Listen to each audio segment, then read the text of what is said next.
Hare Krishna, everyone.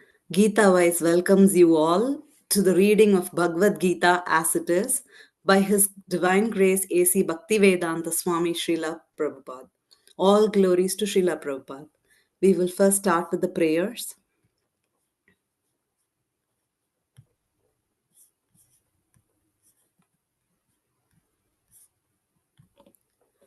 कृष्णाय वासुदेवाय देवकीनन्दनाय च नन्दगोपकुमाराय गोविन्दाय नमो नमः नमो पङ्कजनाभाय नमो पङ्कजमालिने नमो पङ्कजनेत्राय नमस्ते पङ्कजाङ्ग्रये ॐ अज्ञानतिमिरान्धस्य ज्ञानाञ्जनशलाकया चक्षुरुन्मीलितं येन तस्मै श्रीगुरवे नमः श्रीचैतन्यमनोभीष्टं स्थापितं येन भूतले स्वयं रूप कदा मह्यं ददाति स्वपदान्तिकं वन्देऽहं श्रीगुरो श्रीयुतापदकमलं श्रीगुरून् वैष्णवांश्च श्रीरूपं साग्रजातं सहगणरघुनाथान्वितां तं सजीवं साद्वैतं सावधूतं परिजनसहितं कृष्णचैतन्यदेवं श्रीराधा कृष्णपादां सहगना ललिता श्रीविशाखावितांश्च हे कृष्णा करुणा सिन्धो दीनबन्धो जगत्पते गोपेश गोपिका कान्त राधा कान्त नमोस्तुते तप्त काञ्चन गौरांगी राधे वृन्दावनेश्वरी वृषभानुसुते देवी प्रणमामि हरिप्रिये वाञ्छाकल्पतरुभ्यश्च कृपा सिन्धुभ्य एव च पतितानां पावनेभ्यो वैष्णवेभ्यो नमो नमः नम ॐ विष्णुपादाय कृष्णप्रस्थाय भूतले श्रीमते भक्तिवेदान्त स्वामिन्यति नामिने नमस्ते सारस्वते देवे गौरवाणी प्रचारिणे निर्विशेष शून्यवादी पाश्चात्यदेशतारिणे जय श्री कृष्ण चैतन्य प्रभु नित्यानंद श्री अद्वैत गदाधर श्रीवासादि गौर भक्त वृंद हरे Krishna Krishna Krishna Hare Hare Hare Ram Ram Ram Hare Hare Hare Krishna Krishna Krishna Hare Hare Hare Ram Ram Ram Hare Hare Hare Krishna Krishna Krishna Hare Hare Hare Ram Ram Ram Hare Hare.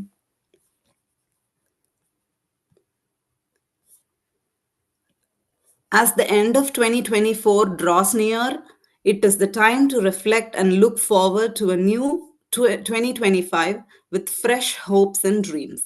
What best a time to start the process with reading English translations of Bhagavad Gita as it is.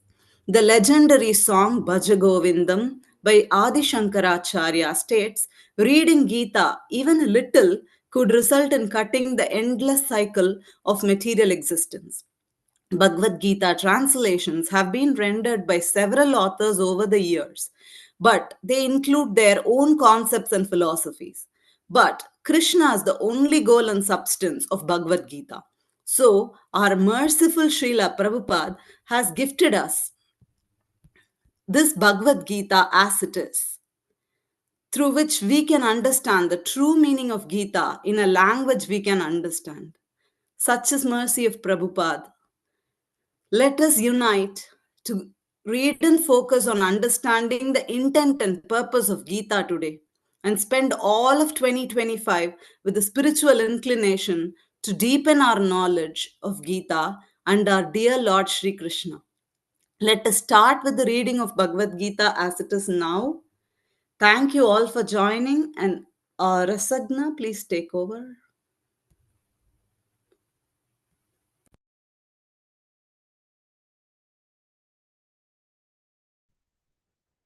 Chapter 1 Observing the Armies on the Battlefield of Kurukshetra. Dhritarashtra said, O Sanjaya, after my sons and the sons of Pandu assembled in the place of pilgrimage at Kurukshetra, desiring to fight, what did they do? Sanjaya said, O king, after looking over the army arranged in military formation by the sons of Pandu, King Duryodhana went to his teacher and spoke the following words. O my teacher, behold the great army of the sons of Pandu, so expertly arranged by your intelligent disciple, the son of Drupada.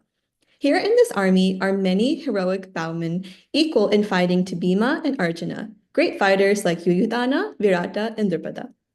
There are also great heroic, powerful fighters like Drishtaketu, Chekitana, Kashiraja, Purujit, Kuntiboja, and Shaibya. There are the mighty Yudhamanyu, the very powerful Uttamauja, the son of Subhadra, and the sons of Draupadi. All these warriors are great chariot fighters. But for your information, O best of the Brahmanas, let me tell you about the captains who are especially qualified to lead my military force. There are personalities like you, Bhishma, Karna, Kripa, Ashwadama, Vikarna, and the son of Somadatta called Bodhisattva, who are always victorious in battle. There are many other heroes who are prepared to lay down their lives for my sake. All of them are well equipped with different kinds of weapons and are all experienced in military science. Our strength is immeasurable, and we are perfectly protected by grandfather Bhishma, whereas the strength of the Pandavas, carefully protected by Bhima, is limited. All of you must now give full support to Grandfather Bhishma as you stand at your respective strategic points of entrance into the phalanx of the army. Then Bhishma, the great valiant grandsire of the Kuru dynasty, the grandfather of the fighters, blew his conch shell very loudly, making a sound like the roar of a lion, giving Duryodhana joy. After that, the conch shells, drums, bugles, trumpets, and horns were all suddenly sounded, and the combined sound was tumultuous. On the other side, both Lord Krishna and Arjuna, stationed on a great chariot drawn by white horses, sounded their transcendental conch shells. Lord Krishna blew his conch shell, called Panchajanya. Arjuna blew his, the Devadatta, and Bhima, the voracious eater and performer of Herculean tasks, blew his terrific conch shell, called Pondra. King Yudhishthira, the son of Kunti, blew his conch shell, the Ananta Vijaya, and Nakula and Sahadeva blew the Sugosha and Manipushpaka. The great archer, the king of Kashi, the great fighter Shikandi, Dristadumya, Virata, the unconquerable Satyaki, Drupada, the sons of Draupadi, and others, O king, such as the mighty armed son of Subhadra, all blew their respective conch shells. The blowing of these different conch shells became uproarious. Vibrating both in the sky and on the earth, it shattered the hearts of the sons of Dhritarashtra. At that time, Arjuna, the son of Pandu, seated in the chariot bearing the flag marked with Hanuman, took up his bow and prepared to shoot his arrows. O king, after looking at the sons of Dhritarashtra drawn in a military array, Arjuna then spoke to Lord Krishna these words. Arjuna said, O infallible one, please draw my chariot between the two armies so that I may see those present here who desire to fight and with whom I must contend in this great trial of arms. Let me see those who have come here to fight, wishing to please the evil-minded son of Dhritarashtra.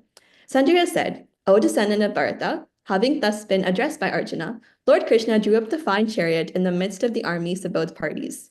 In the presence of Bhishma, Drona, and all the other chieftains of the Lord said, Just behold, Partha, all the Kurus assembled here.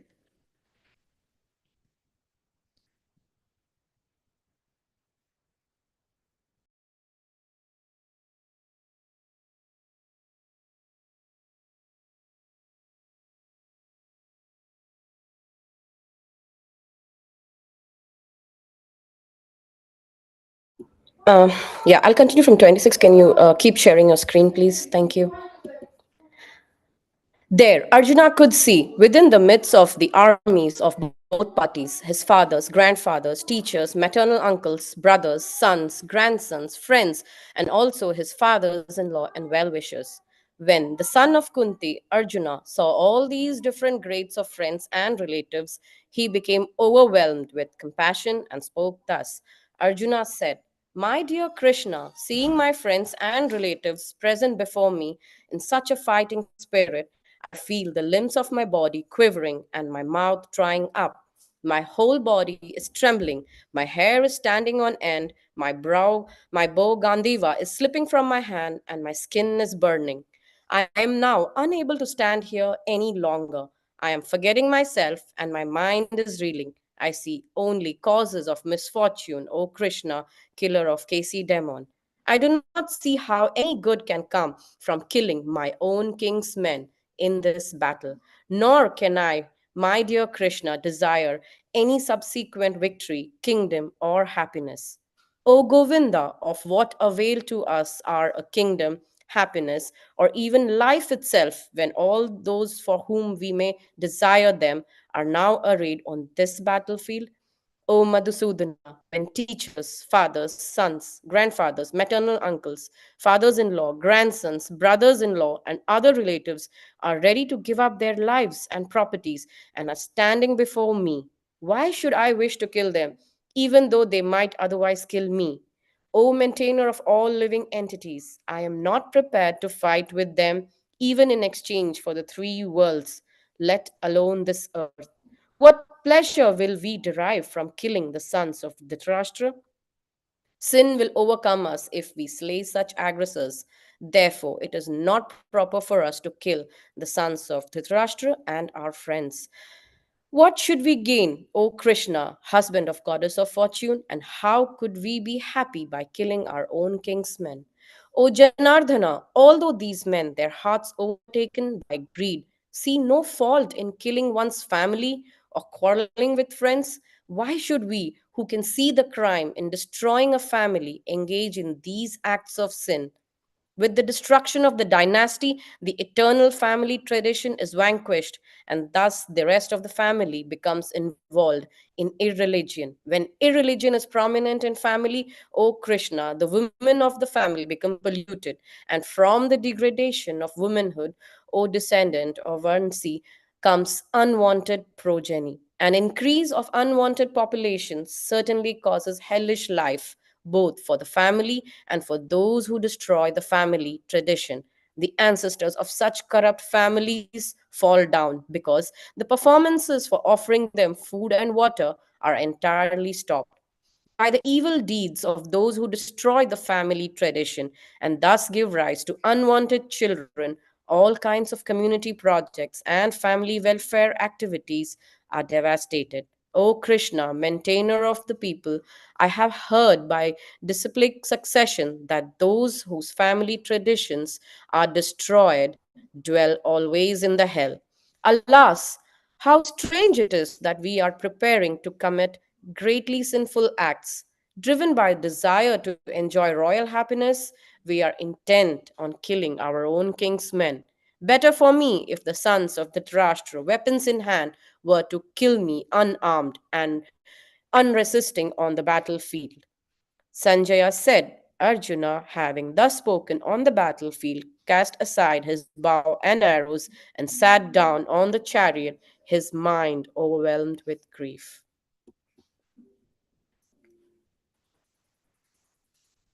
Thank you.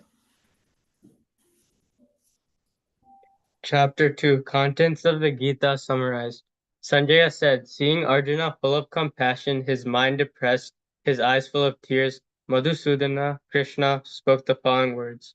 The Supreme Personality of Godhead said, my dear Arjuna, how have these impurities come upon you? They are not at all befitting a man who knows the value of life. They lead not to higher planets, but to infamy. O son of Pritha, do not yield to this degrading impotence. It does not become you. Give up such petty weakness of heart and arise, O chastiser of the enemy. Arjuna said, O killer of enemies, O killer of Madhu, how can I counterattack with arrows in battle men like Bhishma and Drona, who are worthy of my worship? It would be better to live in this world by begging than to live at the cost of the lives of great souls who are my teachers. Even though desiring worldly gain, they are superiors. If they are killed, everything we enjoy will be tainted with blood. Nor do we know which is better, conquering them or being conquered by them. If we killed the sons of Dhritarashtra, we should not care to live. Yet they are now standing before us on the battlefield. Now I am confused about my duty and have lost all composure because of miserly weakness. In this condition, I am asking you to tell me for certain what is best for me. Now I am your disciple and a soul surrendered unto you. Please instruct me. I can find no means to drive away this grief which is drying up my senses. I will not be able to dispel it even if I win a prosperous, unrivaled kingdom on earth with sovereignty like the demigods in heaven. Sanjaya said, having spoken thus, Arjuna, chastiser of enemies, told Krishna, Govinda, I shall not fight, and fell silent. O descendant of Bharata, at that time Krishna, smiling in the midst of both the armies, spoke the following words to the grief-stricken Arjuna. The Supreme Personality of Godhead said, while speaking learned words, you are mourning for what is not worthy of grief. Those who are wise lament neither for the living nor for the dead. Never was there a time when I did not exist, nor you, nor all these kings, nor in the future shall any of us cease to be. As the embodied soul continuously passes in this body from boyhood to youth to old age, the soul similarly passes into another body at death. A sober person is not bewildered by such a change. O son of Kunti, the non-permanent appearance of happiness and distress, and their disappearance in due course, are like the appearance and disappearance of winter and summer seasons. They arise from sense perception, O scion of Bharata, and one must learn to tolerate them without being disturbed. O best among men, Arjuna, the person who is not disturbed by happiness and distress, and is steady in both, is certainly eligible for liberation. Those who are seers of the truth and have concluded that of the non-existent, the material body, there is no endurance, and of the eternal, the soul, there is no change. This they have concluded by studying the nature of both. That which pervades the entire body you should know to be indestructible. No one is able to destroy that imperishable soul. The material body of the indestructible, immeasurable, and eternal living entity is sure to come to an end. Therefore fight, O descendant of Bharata. Neither he who thinks a living entity the slayer, nor he who thinks it slain is in knowledge, for the self slays nor is slain. For the soul there is neither birth nor death at any time. He has not come into being, does not come into being, and will not come into being. He is unborn, eternal, ever existing, and primeval. He is not slain when the body is slain. O Partha, how can a person who knows that the soul is indestructible, eternal, unborn, and immutable kill anyone or cause anyone to kill? As a person puts on new garments, giving up old ones, the soul similarly accepts new material bodies, giving up the old and useless ones. The soul can never be cut to pieces by any weapon, nor burned by fire, nor moistened by water, nor withered by the wind. This individual soul is unbreakable and insoluble, and can be neither burned nor dried. He is everlasting, present everywhere, unchangeable, immovable, and eternally the same. It is said that the soul is invisible, inconceivable, and immutable. Knowing this, you should not grieve for the body. If, however, you think that the soul or the symptoms of life will always be born and die forever, you still have no reason to lament, O mighty armed. One who has taken his birth is sure to die, and after death one is sure to take birth again. Therefore, in the unavoidable discharge of your duty, you should not lament. All created beings are unmanifest in their beginning, manifest in their interim state, and unmanifest again when annihilated. So what need is there for lamentation? Some look on the soul as amazing, some describe him as amazing, and some hear of him as amazing, while others, even after hearing about him, cannot understand him at all. O descendant of Bharata, he who dwells in the body can never be slain, therefore you need not grieve for any living being. Considering your specific duty as a Kshatriya, you should know that there is no better engagement for you than fighting on religious principles, and so there is no need for hesitation. O Partha, happy are the Kshatriyas to whom you fight opportunities come unsought, opening for them the doors of the heavenly planets. If, however, you do not perform your religious duty of fighting, then you will certainly incur sins for neglecting your duties, and thus lose your reputation as a fighter. People will always speak of your infamy, and for a respectable person, dishonor is worse than death. The great generals who have highly esteemed your name and fame will think that you have left the battlefield out of fear only, unless they will consider you insignificant. Your enemies will describe you in many unkind words and scorn your ability. What could be more painful for you?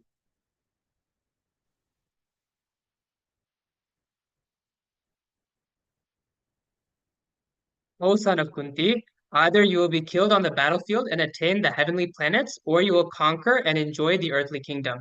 Therefore, get up with determination and fight. Do thou fight for the sake of fighting, without considering happiness or distress, loss or gain, victory or defeat, and by so doing you shall never incur sin. Thus far I have described this knowledge to you through analytical study. Now listen as I explain it in terms of working without fruitive results. O son of Pritha, when you act in such knowledge, you can free yourself from the bondage of works. In this endeavor, there is no loss or diminution, and little advancement on this path can protect one from the most dangerous type of fear. Those who are on this path are resolute in purpose, and their aim is one. O beloved child of the Kurus, the intelligence of those who are irresolute is many branched. Men of small knowledge are very much attached to the flowery words of the Vedas, which recommend various fruitive activities for elevation to heavenly planets, resultant good birth, power, and so forth. Being desirous of sense gratification and opulent life, they say that there is nothing more than this. In the minds of those who are too attached to sense enjoyment and material opulence, and who are bewildered by such things, the resolute determination for devotional service to the Supreme Lord does not take place. The Vedas deal mainly with the subject of the three modes of material nature. O Arjuna, become transcendental to these three modes, be free from all dualities and from all anxieties for gain and safety, and be established in the self. All purposes served by a small well can at once be served by a great reservoir of water. Similarly, all purposes of the Vedas can be served to one who knows the purpose behind them. You have a right to perform your prescribed duty, but you are not entitled to the fruits of action. Never consider yourself the cause of the results of your activities, and never be attached to not doing your duty. Perform your duty equipoised, O Arjuna, abandoning all attachment to success or failure. Such equanimity is called yoga. O Dhananjaya, keep all abominable activities far distant by devotional service, and in that consciousness surrender unto the Lord. Those who want to enjoy the fruits of their work are misers. A man engaged in devotional service rids himself of both good and bad reactions, even in this life. Therefore, strive for yoga, which is the art of all work. By thus engaging in devotional service to the Lord, great sages or devotees free themselves from the results of work in this material world. In this way, they become free and the cycle of birth and death and attain a state beyond all miseries by going back to Godhead.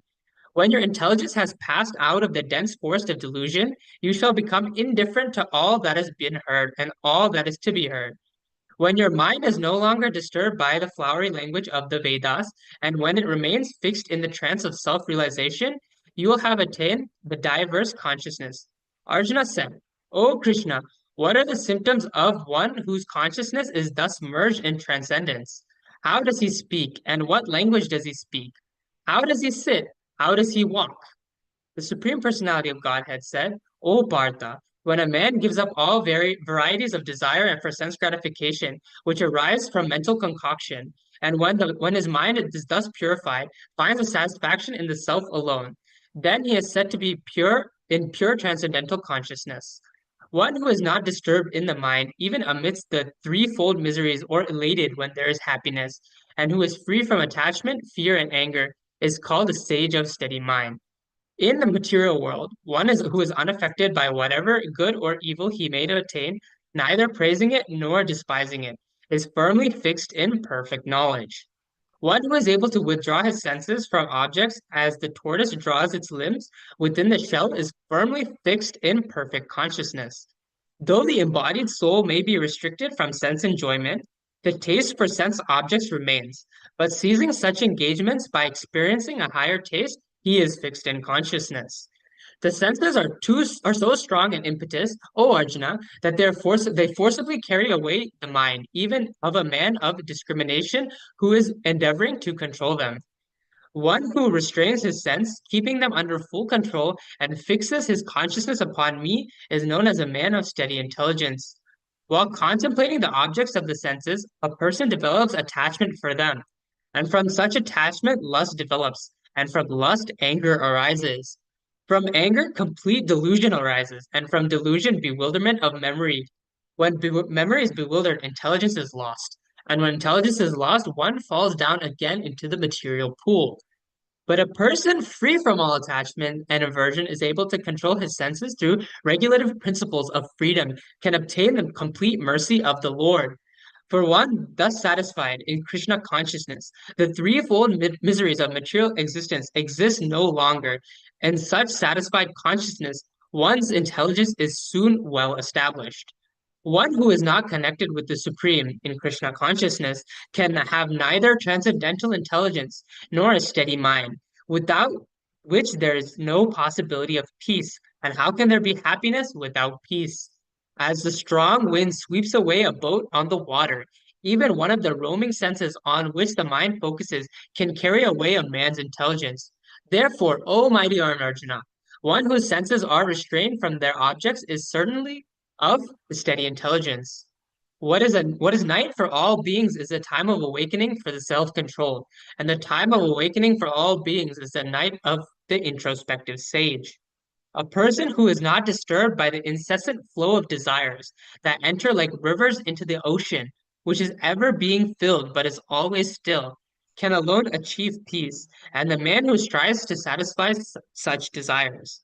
A person who has given up all desires for sense gratification, who lives free from desires, who has given up all sense of proprietorship, and is devoid of false ego, he alone can attain real peace. That is the way of the spiritual and godly life, after attaining which a man is not bewildered.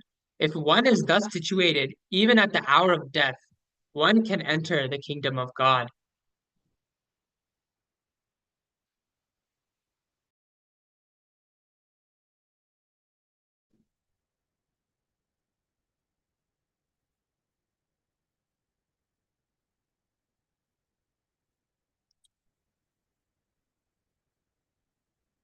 Chapter 3 Karma Yoga. Arjuna said, O Janardana, O Keshava, why do you want to engage me in this ghastly warfare? If you think that intelligence is better than fruitive work, my intelligence is bewildered by your equivocal instructions. Therefore, please tell me decisively which will be most beneficial for me. The Supreme Personality of Godhead said, O sinless Arjuna, I have already explained that there are two classes of men who try to realize the self. Some are inclined to understand it by empirical philosophical speculation, and others by devotional service. Not by merely abstaining from work one can achieve freedom from reaction, nor by renunciation alone can one attain perfection. Everyone is forced to act helplessly according to the qualities he has acquired from the modes of material nature. Therefore, no one can refrain from doing something, not even for a moment. One who restrains the senses of action, but whose mind dwells on sense objects, certainly deludes himself and is called a pretender. On the other hand, if a sincere person tries to control the active senses by the mind and begins karma yoga in Krishna consciousness without attachment, he is by far superior. Perform your prescribed duty. By doing so is better than not working. One cannot even maintain one's physical body without work. Work done as a sacrifice for Vishnu has to be performed. Otherwise, work causes bondage in this material world. Therefore, O son of Kunti, perform your prescribed duties for his satisfaction, and in that way you will always remain free from bondage. In the beginning of creation, the Lord of all creatures sent forth generations of men and demigods along with sacrifices for Vishnu and blessed them by saying, Be thou happy by this yajna, because its performance will bestow upon you everything desirable for living happily and achieving liberation. The demigods, being pleased by sacrifices, will also please you, and thus, by cooperation between men and demigods, prosperity will reign for all. In charge of the various necessities of life, the demigods, being satisfied by the performance of yajna, will supply all necessities to you. But he who enjoys such gifts without offering them to the demigods in return is certainly a thief. The devotees of the Lord are released from all kinds of sins because they eat food which is offered first for sacrifice. Others who prepare food for personal sense enjoyment verily eat only sin. All living bodies subsist on food grains, which is produced from rains. Rains are produced by performance of yajna, and yajna is born of prescribed duties. Regulated activities are prescribed in the Vedas, and the Vedas are directly manifested from the Supreme Personality of Godhead. Consequently, the all pervading transcendence, is eternally situated in acts of sacrifice. My dear Arjuna, one who does not follow in human life the cycle of sacrifice, thus established by the Vedas, certainly leads a life full of sin. Living only on the satisfaction of the senses, such a person lives in vain. But for one who takes pleasure in the self, whose human life is the one of self-realization, and who is satisfied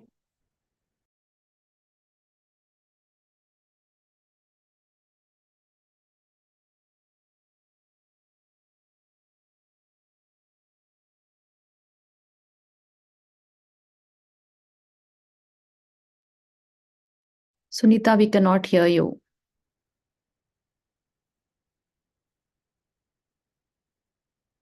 And who is satisfied in the self only, fully satiated, for him there is no duty.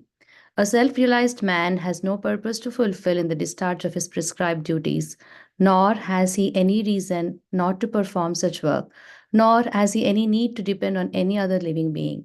Therefore, without being attached to the fruits of activities, one should act as a matter of duty, for by working without attachment, one attains the supreme. Kings such as Janaka attain perfection solely by performance of prescribed duties. Therefore, just for the sake of educating the people in general, you should perform your work. Whatever action a great man performs, common men follow, and whatever standards he sets by exemplary acts, all the world pursues. O son of Pritha, there is no work prescribed for me within all the three planetary systems, nor am I in want of anything, nor have I a need to obtain anything, and yet I am engaged in prescribed duties. For if I ever fail to engage in carefully performing prescribed duties, O Partha, certainly all men would follow my path. If I did not perform prescribed duties, all these worlds would be put into ruination. I would be the cause of creating unwanted population, and I would thereby destroy the peace of all living beings. As the ignorant perform their duties with attachment to results, the learned may similarly act, but without attachment for the sake of leading people on the right path. So, as not to disrupt the minds of ignorant men attached to the fruitive results of prescribed duties, a learned person should not include them to stop work. Rather, by working in the spirit of devotion, he should engage them in all sorts of activities for the gradual development of Krishna consciousness. The spirit soul, bewildered by the influence of false ego, thinks himself the doer of activities that are in actuality carried out by the three modes of material nature. One who is in knowledge of the absolute truth, O mighty armed, does not engage himself in the senses and sense gratification, knowing well the differences between work in devotion and work for fruitive results. Bewildered by the modes of material nature, the ignorant fully engage themselves in material activities and become attached. But the wise should not unsettle them, although these duties are inferior due to the performer's lack of knowledge. Therefore, O Arjuna, surrendering all your works unto me, with full knowledge of me, without desires for profit, with no claims to proprietorship, and free from lethargy, fight. Those persons who execute their duties according to my injunctions and who follow this teaching faithfully without envy become free from the bondage of fruitive actions. But those who, out of envy, disregard these teachings and do not follow them regularly are to be considered bereft of all knowledge, befooled, and ruined in their endeavors for perfection. Even a man of knowledge acts according to his own nature. For everyone follows the nature he has acquired from the three modes. What can repression accomplish? There are principles to regulate attachment and aversion pertaining to the senses and their objects. One should not come under the control of such attachment and aversion because they are stumbling blocks on the path of self realization.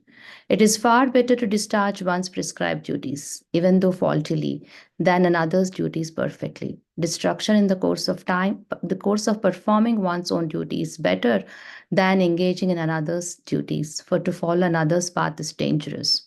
Arjuna said, O descendant of Rishni, by what is one impelled to sinful acts, even unwillingly, as if engaged by force?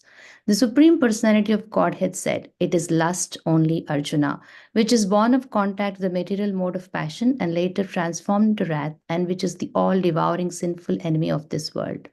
As fire is covered by smoke, as a mirror is covered by dust, or as the embryo is covered by the womb, the living entity is similarly covered by different degrees of this lust. Thus, the wise living entity's pure consciousness becomes covered by his eternal enemy in the form of lust, which is never satisfied and which burns like fire. The senses, the mind, and the intelligence are the sitting places of this lust. Through them, lust covers the real knowledge of the living entity and bewilders him. Therefore, O Arjuna, best of the Bharatas, in the very beginning curb this great symbol of sin, lust, by regulating the senses, and slay this destroyer of knowledge and self realization. The working senses are superior to dull matter. Mind is higher than the senses. Intelligence is still higher than the mind, and he, the soul, is even higher than the intelligence. Thus, knowing oneself to be transcendental to the material senses, mind, and intelligence, O mighty armed Arjuna, one should study the mind by deliberate spiritual intelligence, Krishna consciousness, and thus, by spiritual strength, conquer this insatiable enemy known as lust. Chapter 4 Transcendental Knowledge. The personality of Godhead, Lord Sri Krishna, said, I instructed this imperishable science of yoga to the sun god Vivaswan, and Vivaswan instructed it to Manu, the father of mankind, and Manu in turn instructed it to Ikshvaku. This supreme science was thus received through the chain of disciplic succession, and the saintly kings understood it in that way. But in course of time, the succession was broken, and therefore the science as it is appears to be lost. That very ancient science of the relationship with the Supreme is today told by me to you because you're my devotee as well as my friend, and can therefore understand the transcendental mystery of this science. Arjuna said, the sun god Vivaswan is senior by birth to you. How am I to understand that in the beginning you instructed the science to him? The personality of Godhead said, many, many births both you and I have passed. I can remember all of them, but you cannot, O subduer of the enemy. Although I am unborn, and my transcendental body never deteriorates, and although I am the Lord of all living entities, I still appear in every millennium in my original transcendental form. Whenever and wherever there is a decline in religious practice or descendant of Bharata and a predominant rise of irreligion, at that time I descend myself to deliver the pious and to annihilate the miscreants, as well as to re establish the principles of religion. I myself appear, millennium after millennium.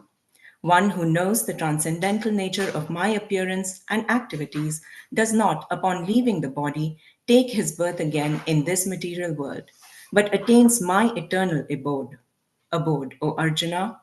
Being freed from attachment, fear, and anger, being fully absorbed in me and taking refuge in me, many, many persons in the past became purified by knowledge of me, and thus they all attained transcendental love for me.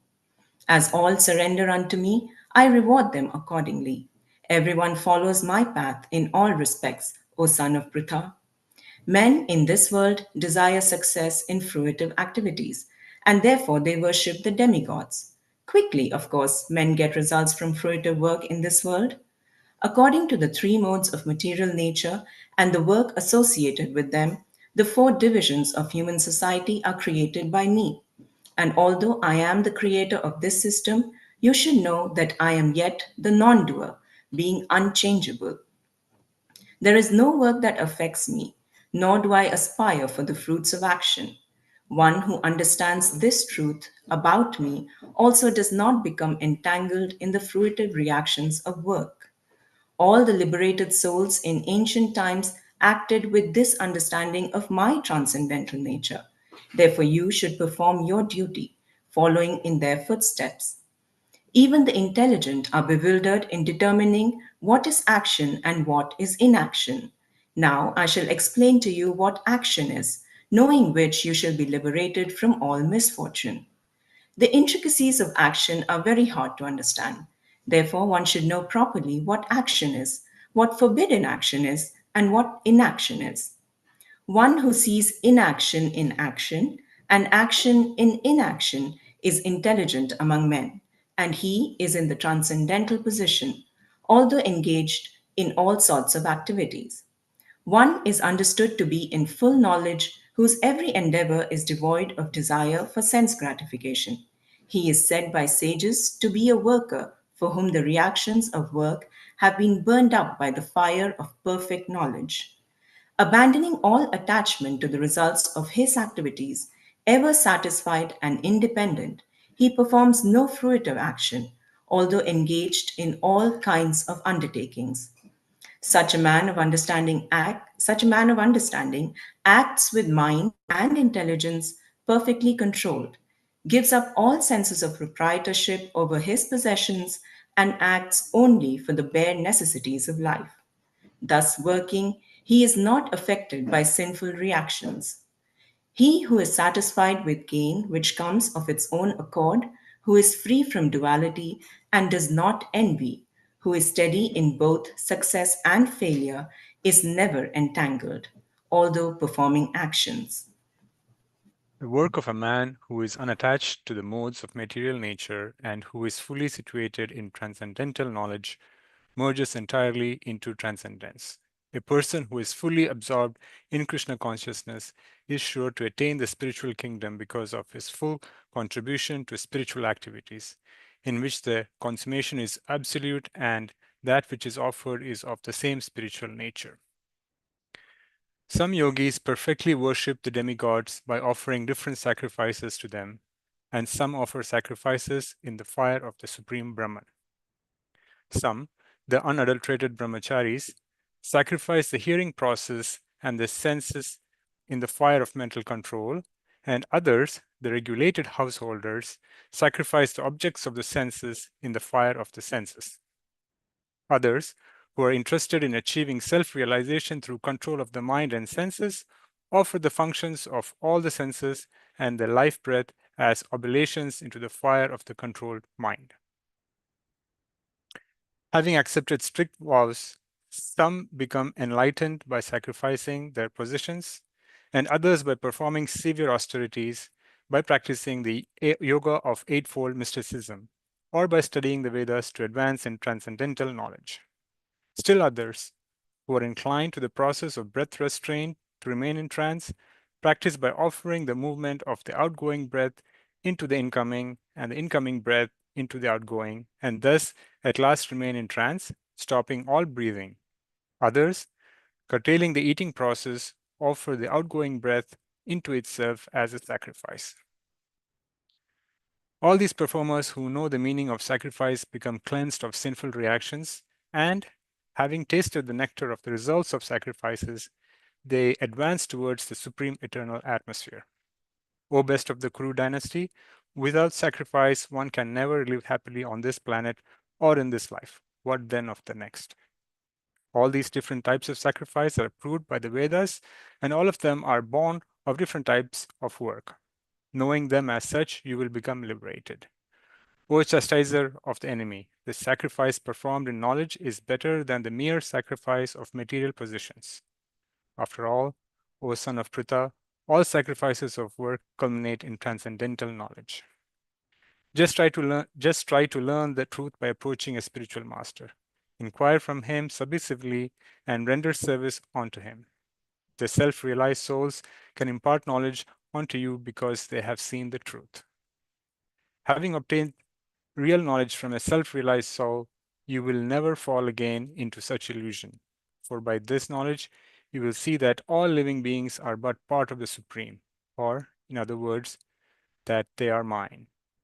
Even if you are considered to be the most sinful of all sinners, when you are situated in the boat of transcendental knowledge, you will be able to cross over the ocean of miseries. As a blazing fire turns firewood into ashes, O Arjuna, so does the fire of knowledge burn to ashes all reactions to material activities. In this world, there is nothing so sublime and pure as transcendental knowledge. Such knowledge is the mature fruit of all mysticism, and one who has become accomplished in this practice of devotional service enjoys this knowledge within himself in due course of time. A faithful man who is dedicated to transcendental knowledge and who subdues his senses is eligible to achieve such knowledge, and having achieved it, he quickly attains the supreme spiritual peace. But ignorant and faithless persons who doubt the revealed scriptures do not attain God consciousness. They fall down. For the doubting soul, there is happiness neither in this world nor in the next. One who acts in devotional service, renouncing the fruits of his actions, and whose doubts have been destroyed by transcendental knowledge, is situated factually in the self. Thus, he is not bound by the reactions of work, O conqueror of riches. Therefore, the doubts which have arisen in your heart out of ignorance should be slashed by the weapon of knowledge. Armed with yoga, O Bharata, stand and fight. Chapter 5 Karma Yoga Action in Krishna Consciousness. Arjuna said, O Krishna, first of all you asked me to renounce work, and then again you recommend work with devotion. Now will you kindly tell me definitely which of the two is more beneficial? The personality of Godhead replied, The renunciation of work and work in devotion are both good for liberation, but of the two, work in devotional service is better than renunciation of work. One who neither hates nor desires the fruits of his activities is known to be always renounced. Such a person, free from all dualities, easily overcomes material bondage and is completely liberated, O mighty armed Arjuna. Only the ignorant speak of devotional service, karma yoga, as being different from the analytical study of the material world, Sankhya.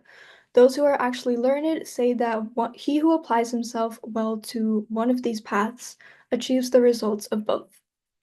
One who knows that the position reached by means of analytical study can also be attained by devotional service, and who therefore sees analytical study and devotional service to be on the same level, sees things as they are. Merely renouncing all activities, yet not engaging in the devotional service of the Lord, cannot make one happy. But a thoughtful person engaged in devotional service can achieve the supreme without delay. One who works in devotion, who is a pure soul, and who controls his mind and senses is dear to everyone, and everyone is dear to him. Though always working, such a man is never entangled. A person in the divine consciousness, although engaged in seeing, hearing, touching, smelling, eating, moving about, sleeping, and breathing, always knows within himself that he actually does nothing at all. Because while speaking, evacuating, receiving, or opening or closing his eyes, he always knows that only the material senses are engaged with their objects, and he is aloof from them. One who performs his duty without attachment, surrendering the results unto the Supreme Lord, is unaffected by sinful action, as the lotus leaf is untouched by water. The yogis, abandoning attachment, act with body, mind, intelligence, and even with the senses, only for the purpose of purification. The steadily devoted soul attains unadulterated peace because he offers the result of all activities to me, whereas a person who is not in union with the divine, who is greedy for the fruits of his labor, becomes entangled. When the embodied living being controls his nature and mentally renounces all actions, he resides happily in the city of 9 gates, the material body, neither working nor causing work to be done. This embodied spirit, master of the city of his body, does not create activities, nor does he induce people to act, nor does he create the fruits of action. All this is enacted by the modes of material nature. Nor does the Supreme Lord assume anyone's sinful or pious activities.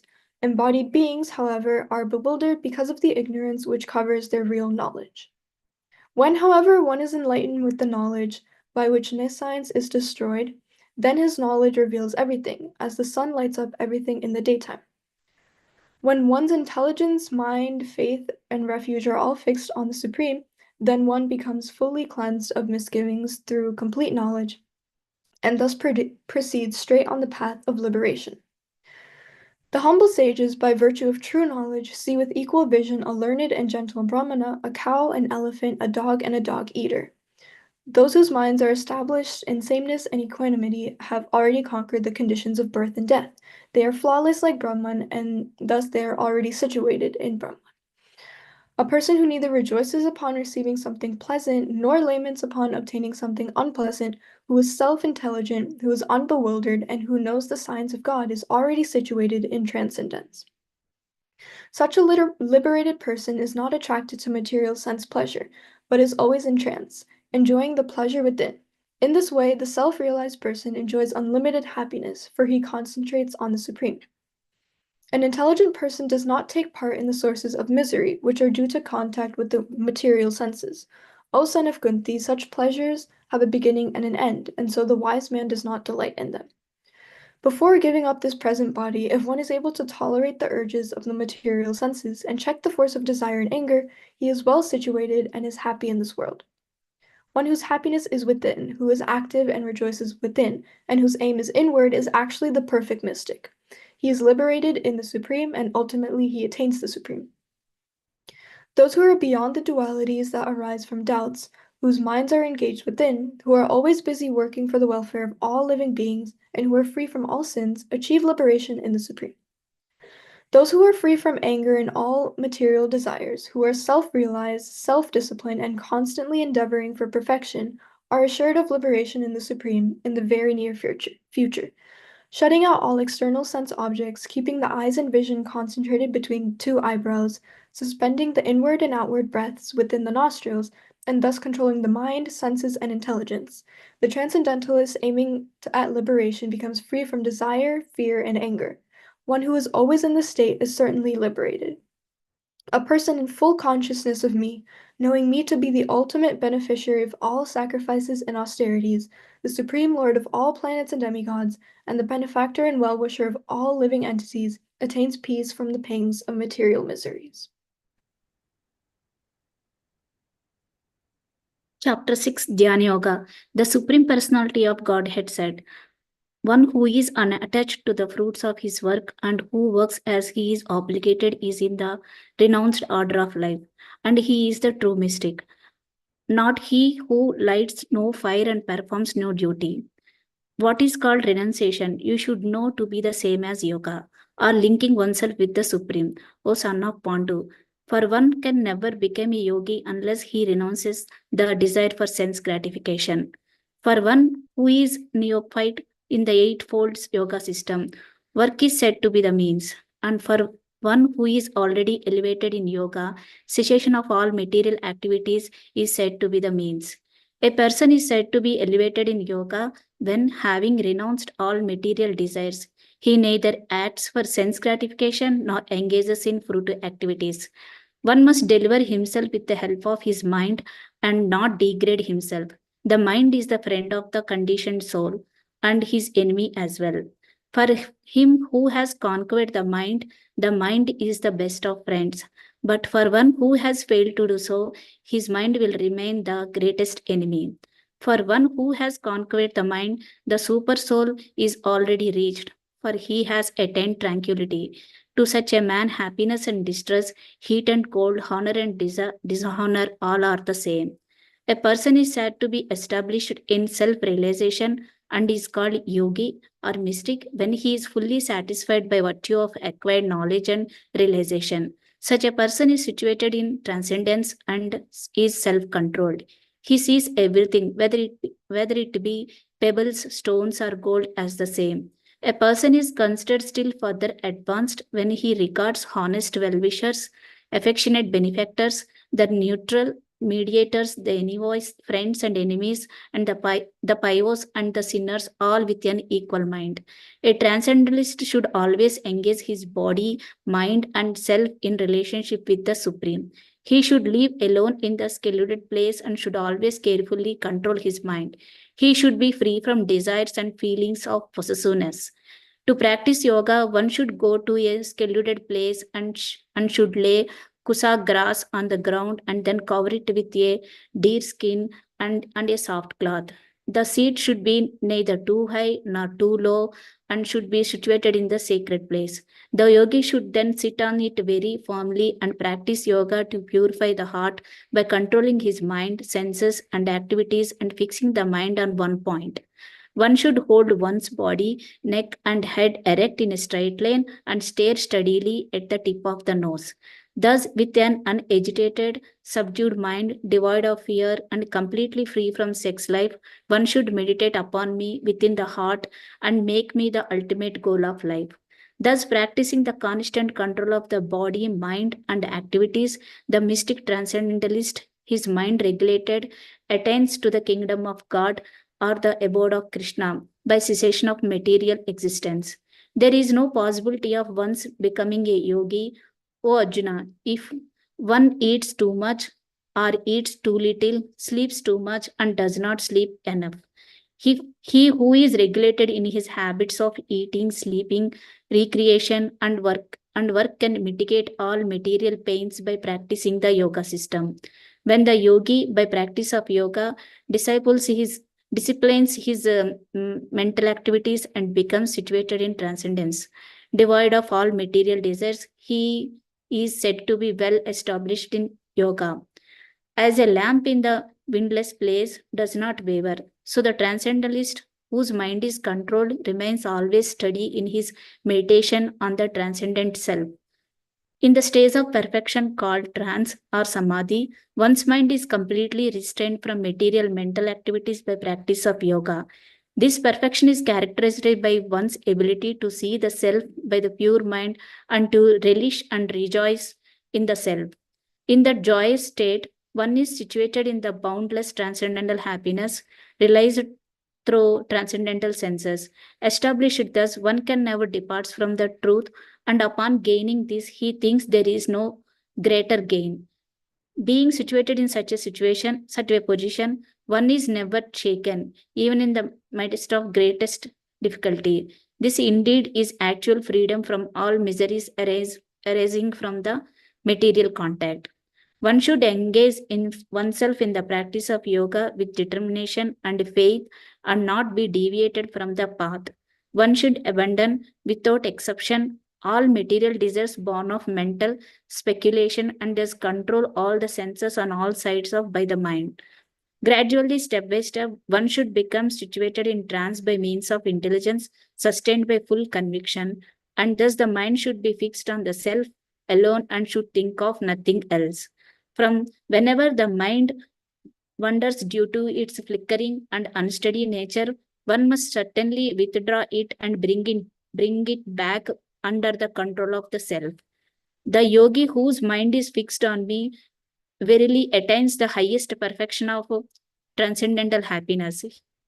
He is beyond the mode of passion. He realizes his qualitative identity with the Supreme, and thus he is freed from all reactions to past deeds. Thus, the self control yogi, constantly engaged in yoga practice, becomes free from all material contamination and achieves the highest stage of perfect happiness in transcendental loving service to the Lord. A true yogi observes me in all beings and also sees every being in me. Indeed, the self realized person sees me, the same Supreme Lord, everywhere. For one who sees me everywhere and sees everything in me, I am never lost, nor is he ever lost to me. Such a yogi who engages in the worshipful service of the super soul, knowing that I and the super soul are one, remains always in me in all circumstances. He is a perfect yogi who, by comparison to this own self, sees the true equality of all the beings in both their happiness and their distress, O Arjuna. Arjuna said, O Madhusudana, the system of yoga which you have summarized appears impractical and unendurable to me, for the mind is restless and unsteady. The mind is restless, turbulent, obstinate, and very strong, O Krishna. To subdue it, I think, is more difficult than controlling the wind. Lord Sri Krishna said, O mighty armed son of Kunti, it is undoubtedly very difficult to curb the restless mind, but it is possible by suitable practice and by detachment. For one whose mind is unbridled, self-realization is difficult work. But he whose mind is controlled and who strives by appropriate means is assured of success. That is my opinion. Arjuna said, O Krishna, what is the destination of the unsuccessful transcendentalist, who in the beginning takes to the process of self-realization with faith, but who later desists due to worldly mindedness and thus does not attain perfection in mysticism? O mighty armed Krishna, does not such a man who is bewildered from the path of transcendence then fall away from both spiritual and material success and perish like a riven cloud with no positions in any sphere? This is my doubt, O Krishna, and I ask you to dispel it completely. But for you, no one is to be found who can destroy this doubt. The Supreme Personality of Godhead said, Sanna Prudha, a transcendentalist engaged in auspicious activities, does not meet with destruction either in the world or in the spiritual world. One who does good, my friend, is never overcome by evil. The unsuccessful yogi, after many years of enjoyment on the planets of pious living entities, is born into a family of righteous people or into the family of rich aristocracy. Or if the unsuccessful, after long practice of yoga, has taken his birth in the family of transcendentalists who are surely great in wisdom. Certainly, such a birth is rare in this world.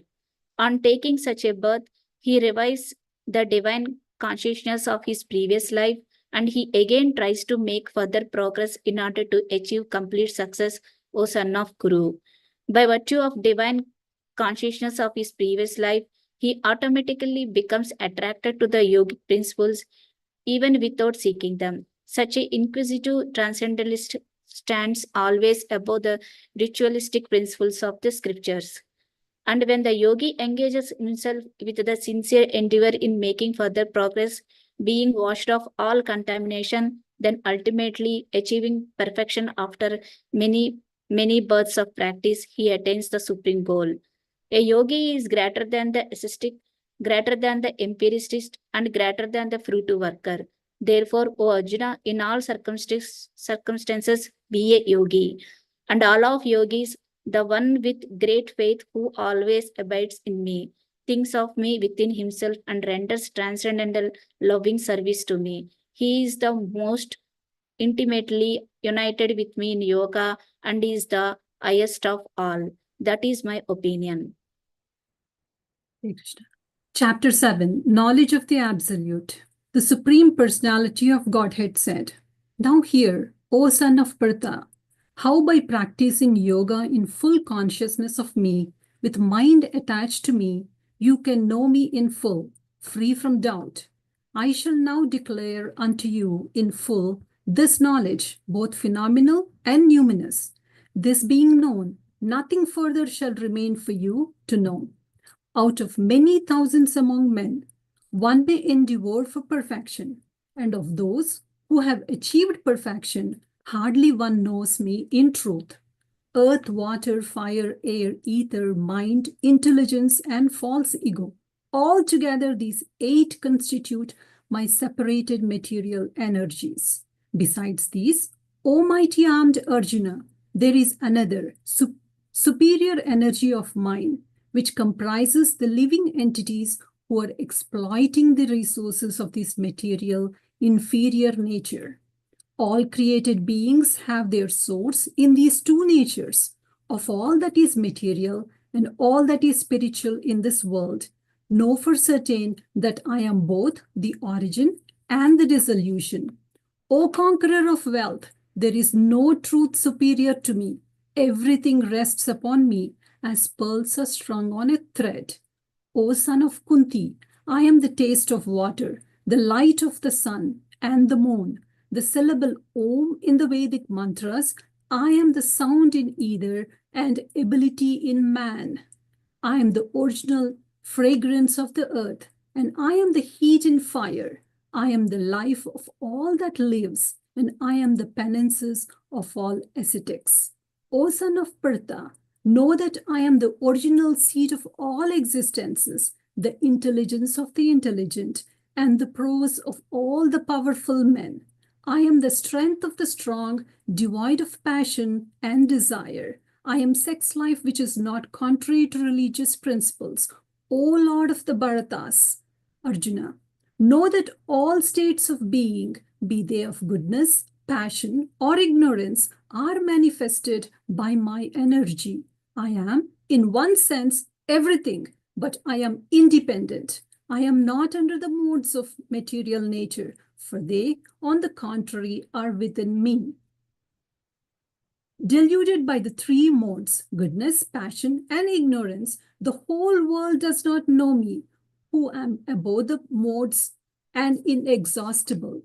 This divine energy of mine consisting of the three modes of material nature is difficult to overcome, but those who have surrendered unto me can easily cross beyond it. Those miscreants who are grossly foolish, who are lowest among the mankind, whose knowledge is stolen by illusion, and who partake of the aesthetic nature of demons, do not surrender unto me. O best among the Bharatas, four kinds of pious men begin to render devotional service unto me: the distressed, the desirer of wealth, the inquisitive, and he who is searching for knowledge of the absolute. Of these, the one who is in full knowledge and who is always engaged in pure devotional service is the best, for I am very dear to him and he is dear to me.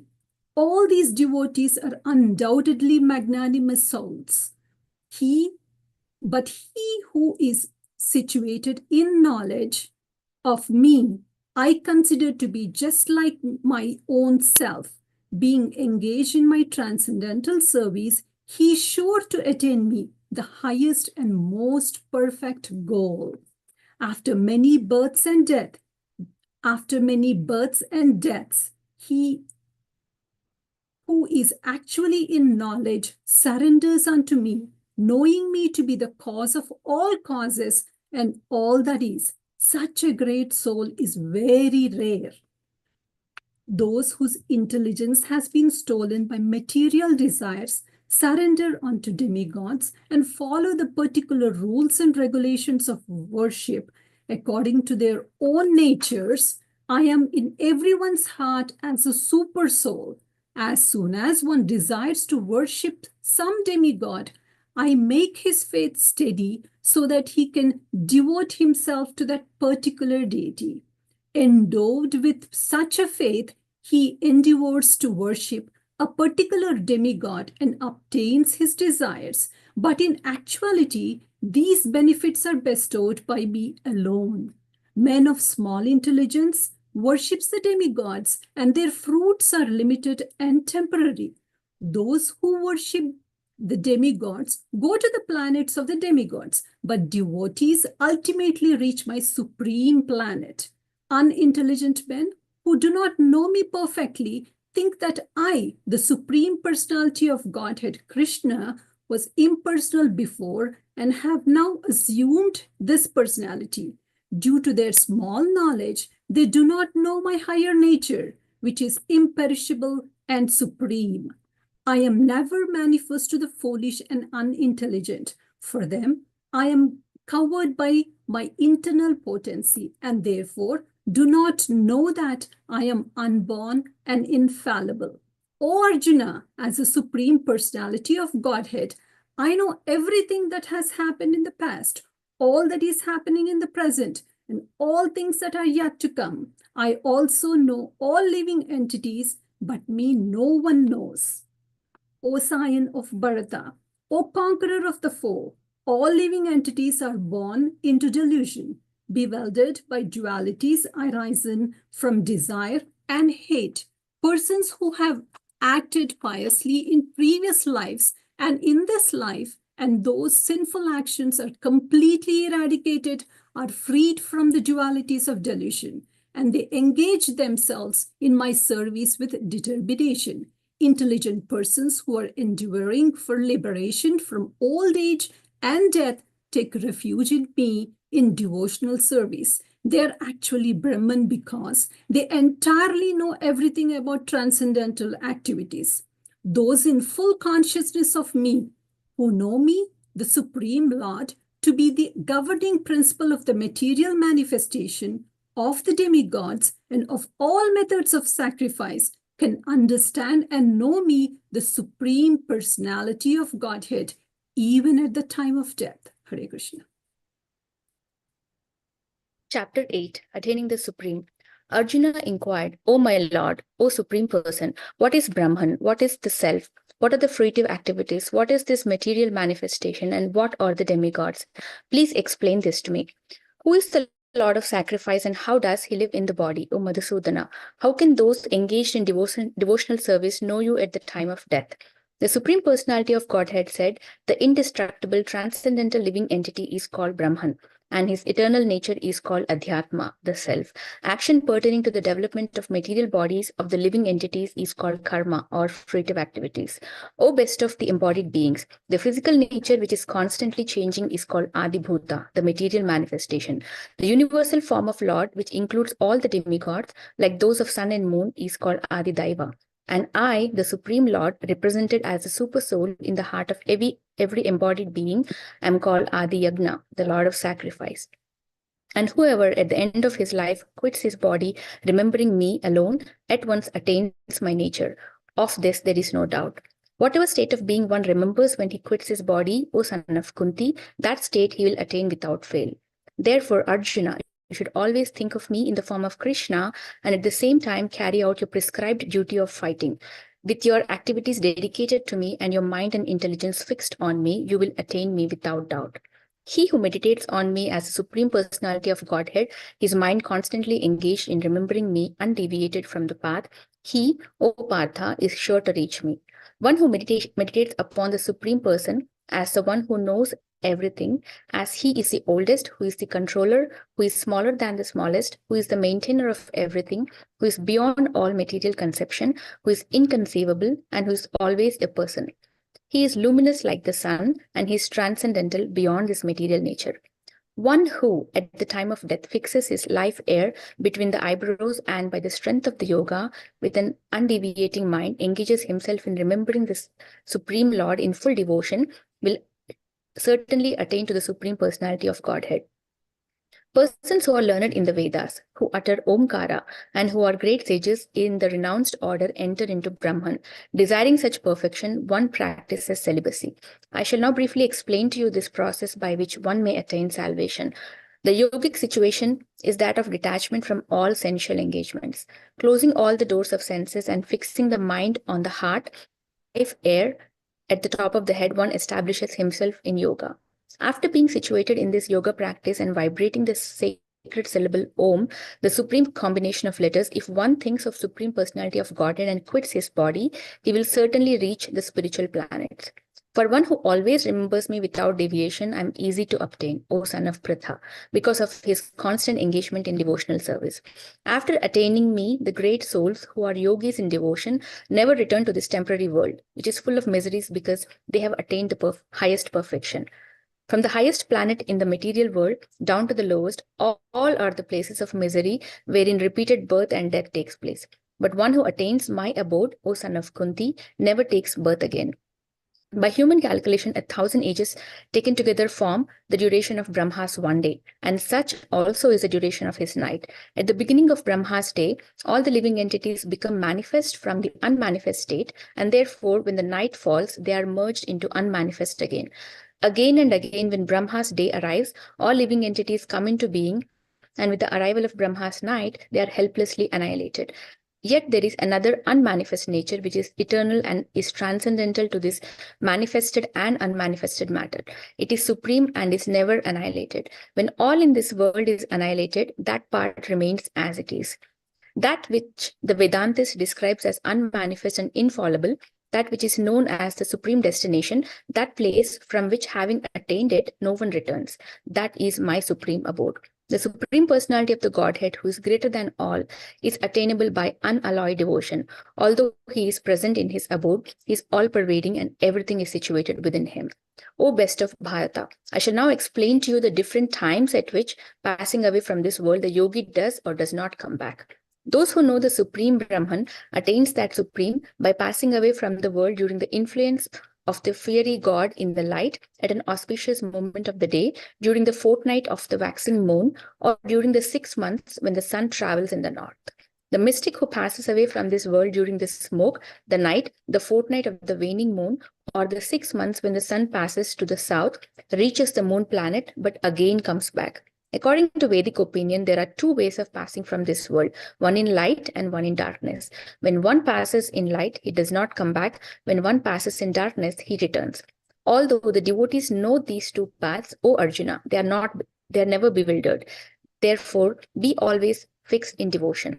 A person who accepts the path of devotional service is not bereft of the results derived from studying the Vedas, performing sacrifices, undergoing austerities, giving charity, or pursuing philosophical and fruitive activities. Simply by performing devotional service, he attains all these, and at the end, he reaches the supreme eternal abode.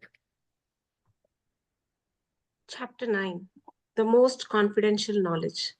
The Supreme Personality of Godhead said, My dear Arjuna, because you are never envious of me, I shall impart to you this most confidential knowledge and realization, knowing which you shall be relieved of the miseries of material existence. This knowledge is the king of education, the most secret of all secrets. It is the purest knowledge, and because it gives direct perception of the self by realization, it is the perfection of religion. It is everlasting and it is joyfully performed. Those who are not faithful in this devotional service cannot attain me, O conqueror of enemies. Therefore, they return to the path of birth and death in this material world. By me, in my unmanifested form, this entire universe is pervaded. All beings are in me, but I am not in them. And yet, everything that is created does not rest in me. Behold my mystic opulence. Although I am the maintainer of all living entities, and although I am everywhere, I am not a part of this cosmic manifestation. For myself is the very source of creation. Understand that as the mighty wind blowing everywhere rests always in the sky, all created beings rest in me. O son of Kunti, at the end of the millennium, all material manifestations enter into my nature, and at the beginning of another millennium, by my potency, I create them again. The whole cosmic order is under me. Under my will, it is automatically manifested again and again, and under my will, it is annihilated at the end. O Dhananjaya, all this work cannot bind me. I am ever detached from all these material activities, seated as though neutral. This material nature, which is one of my energies, is working under my direction. O son of Kunti, producing all moving and non moving beings. Under its rule, this manifestation is created and annihilated again and again. Fools deride me when I descend in the human form. They do not know my transcendental nature as a supreme lord of all that be.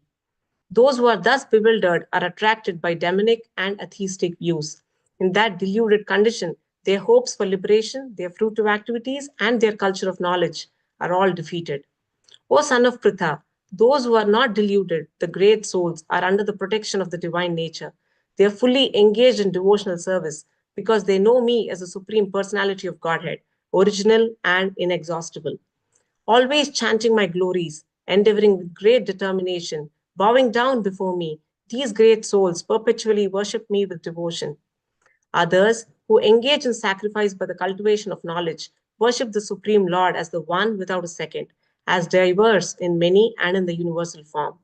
But it is I who am the ritual, I the sacrifice, the offering to the ancestors, the healing herb, the transcendental chant. I am the butter and the fire and the offering. I am the father of this universe, the mother, the support, and the grandsire. I am the object of knowledge, the purifier, and the syllable Om. I am also the Rig, the Sama, and the Yajurvedas. I am the goal, the sustainer, the master, the witness, the abode, the refuge, and the most dear friend. I am the creation and the annihilation, the basis of everything, the resting place, and the eternal seed. O Arjuna, I give heat, and I withhold and send forth the rain. I am immortality, and I am also death personified. Both spirit and matter are in me. Those who study the Vedas and drink the Soma juice, seeking the heavenly planets, worship me indirectly. Purified of sinful reactions, they take birth on the pious heavenly planet of Indra, where they enjoy godly delights. When they have thus enjoyed vast heavenly sense pleasure and the results of their pious activities are exhausted, they return to this mortal planet again. Thus, those who seek sense enjoyment by adhering to the principles of the three Vedas achieve only repeated birth and death. But those who always worship me with exclusive devotion, meditating on my transcendental form, to them I carry what they lack and I preserve what they have. Those who are devotees of other gods and who worship them with faith actually worship only me, O son of Kunti, but they do so in a wrong way. I am the only enjoyer and master of all sacrifices. Therefore, those who do not recognize my true transcendental nature fall down. Those who worship the demigods will take birth among the demigods. Those who worship the ancestors go to the ancestors. Those who worship ghosts and spirits will take birth among such beings, and those who worship me will live with me. If one offers me with love and devotion a leaf, a flower, a fruit, or water, I will accept it. Whatever you do, whatever you eat, whatever you offer or give away, and whatever austerities you perform, do that, O son of Kunti, as an offering to me. In this way, you will be freed from bondage to work and its auspicious and inauspicious results. With your mind fixed on me in this principle of renunciation, you will be liberated and come to me. I envy no one, nor am I partial to anyone. I am equal to all. But whoever renders service unto me in devotion is a friend, is in me, and I am also a friend to him. Even if one commits the most abominable action, if he is engaged in devotional service, he is to be considered saintly because he is properly situated in his determination. He quickly becomes righteous and attains lasting peace. O son of Kunti, declare it boldly that my devotee never perishes. O son of Pritha, those who take shelter in me, though they may be of lower birth, women, Vaishyas, merchants, and Sudras, workers, can attain the supreme destination. How much more this is so of the righteous Brahmanas, the devotees, and the saintly kings.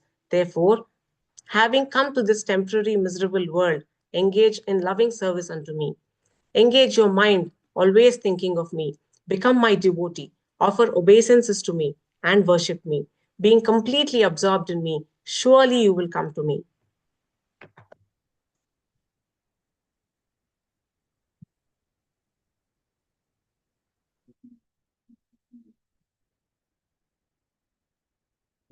Chapter 10, The Opulence of the Absolute. The Supreme Personality of Godhead said, O mighty armed Arjuna, because you are my dear friend, for your benefit I shall speak to you further, giving knowledge that is better than what I have already explained. Neither the hosts of demigods nor the great sages know my origin or opulences, for in every respect I am the source of the demigods and sages. He who knows me as the unborn, as the beginningless, as the supreme Lord of all the worlds, he only undeluded among men, is freed from all sins. Intelligence, knowledge, freedom from doubt, delusion, forgiveness, truthfulness, control of the senses, control of the mind, happiness and distress, birth, death, fear, fearlessness, non-violence, equanimity, satisfaction, austerity, charity, fame, and infamy. All these various qualities of living beings are created by me alone. The seven great sages, and before them the four other great sages, and the Manus, progenitors of mankind, come from me, born from my mind, and all the living beings populating the various planets descend from them. One who is factually convinced of this opulence and mystic power of mine engages in unalloyed devotional service. Of this there is no doubt. I am the source of all spiritual and material worlds. Everything emanates from me. The wise who perfectly know this engage in my devotional service and worship me with all their hearts. The thoughts of my pure devotees dwell in me. Their lives are fully devoted to my service, and they derive great satisfaction and bliss from my always enlightening one another and conversing about me. To those who are constantly devoted to serving me with love, I give the understanding by which they can come to me. To show them special mercy, I, dwelling in their hearts, destroy with this shining lamp of knowledge the darkness born of ignorance. Arjuna said, You are the Supreme Personality of Godhead, the ultimate abode, the purest, the absolute truth. You are the eternal, transcendental, original person, the unborn, the greatest. All the great sages, such as Narada, Asita, Devala, and Vyasa, confirm this truth about you. And now you yourself are declaring it to me. O Krishna, I totally accept as truth all that you have told me. Neither the demigods nor the demons, O Lord, can understand your personality. Indeed, you alone know yourself by your own internal potency. O Supreme Person, origin of all, Lord of all beings, God of gods, Lord of the universe. Please tell me in detail of your divine opulences by which you pervade all these worlds. O Krishna, O Supreme Mystic, how shall I constantly think of you? And how shall I know you? In what various forms are you to be remembered? O Supreme Personality of Godhead. O Janardana, again please describe in detail the mystic power of your opulences. I am never satiated in hearing about you. For the more I hear, the more I want to taste the nectar of your words. The Supreme Personality of Godhead said, Yes, I will tell you of my splendorous manifestations, but only of those which are prominent, O Arjuna, for my opulence is limitless. I am the super soul, O Arjuna, seated in the hearts of all living entities. I am the beginning, the middle, and the end of all beings. Of the Adityas, I am Vishnu. Of lights, I am the radiant sun. Of the Maruts, I am the Marichi. And among the stars, I am the moon. Of the Vedas, I am the Samaveda. Of the demigods, I am Indra, the king of heaven. Of the senses, I am the mind. And in living beings, I am the living force, consciousness. Of all the Rudras, I am Lord Shiva. Of the Yakshas and Rakshasas, I am the Lord of wealth, Kuvera. Of the Vasus, I am fire, Agni. And of mountains, I am Meru. Of priests, O Arjuna, know me to be the chief Brihaspati. Of generals, I am Kartikeya, and of of bodies of water, I am the ocean. Of the great sages, I am Bhrigu. Of vibrations, I am the transcendental Om. Of sacrifices, I am the chanting of the holy names Japa. And of immovable things, I am the Himalayas. Of all trees, I am the banyan tree. And of the sages among the demigods, I am Narada. Of the Gandharvas, I am Chitrartha. And among perfected beings, I am the sage Kapila. Of horses, know me to be Ucheshrava, produced during the churning of the ocean for nectar. Of lordly elephants, I am Airavata, and among men, I am the monarch. Of weapons, I am the thunderbolt. Among cows, I am Surabhi. Of causes for procreation, I am Kandarpa, the god of love, and of serpents, I am Vasuki. Of the many hooded Nagas, I am Ananta, and among the aquatics, I am the demigod Varuna. Of departed ancestors, I am Aryama, and among the dispensers of law, I am Yama, the lord of death. Among the Daitya demons, I am the devoted Prahlada. Among subduers, I am time. Among beasts, I am the lion, and among birds, I am Garuda. Of purifiers, I am the wind. Of the wielders of weapons, I am Rama. Of fishes, I am the shark, and of flowing rivers, I am the Ganges. Of all creations, I am the beginning and the end, and also the middle. O Arjuna, of all sciences, I am the spiritual science of the self, and among logicians, I am the conclusive truth. Of letters, I am the letter A, and among compound words, I am the dual compound. I am also inexhaustible time, and of creators, I am Brahma. I am all devouring death. I am the generating principle of all that is yet to be.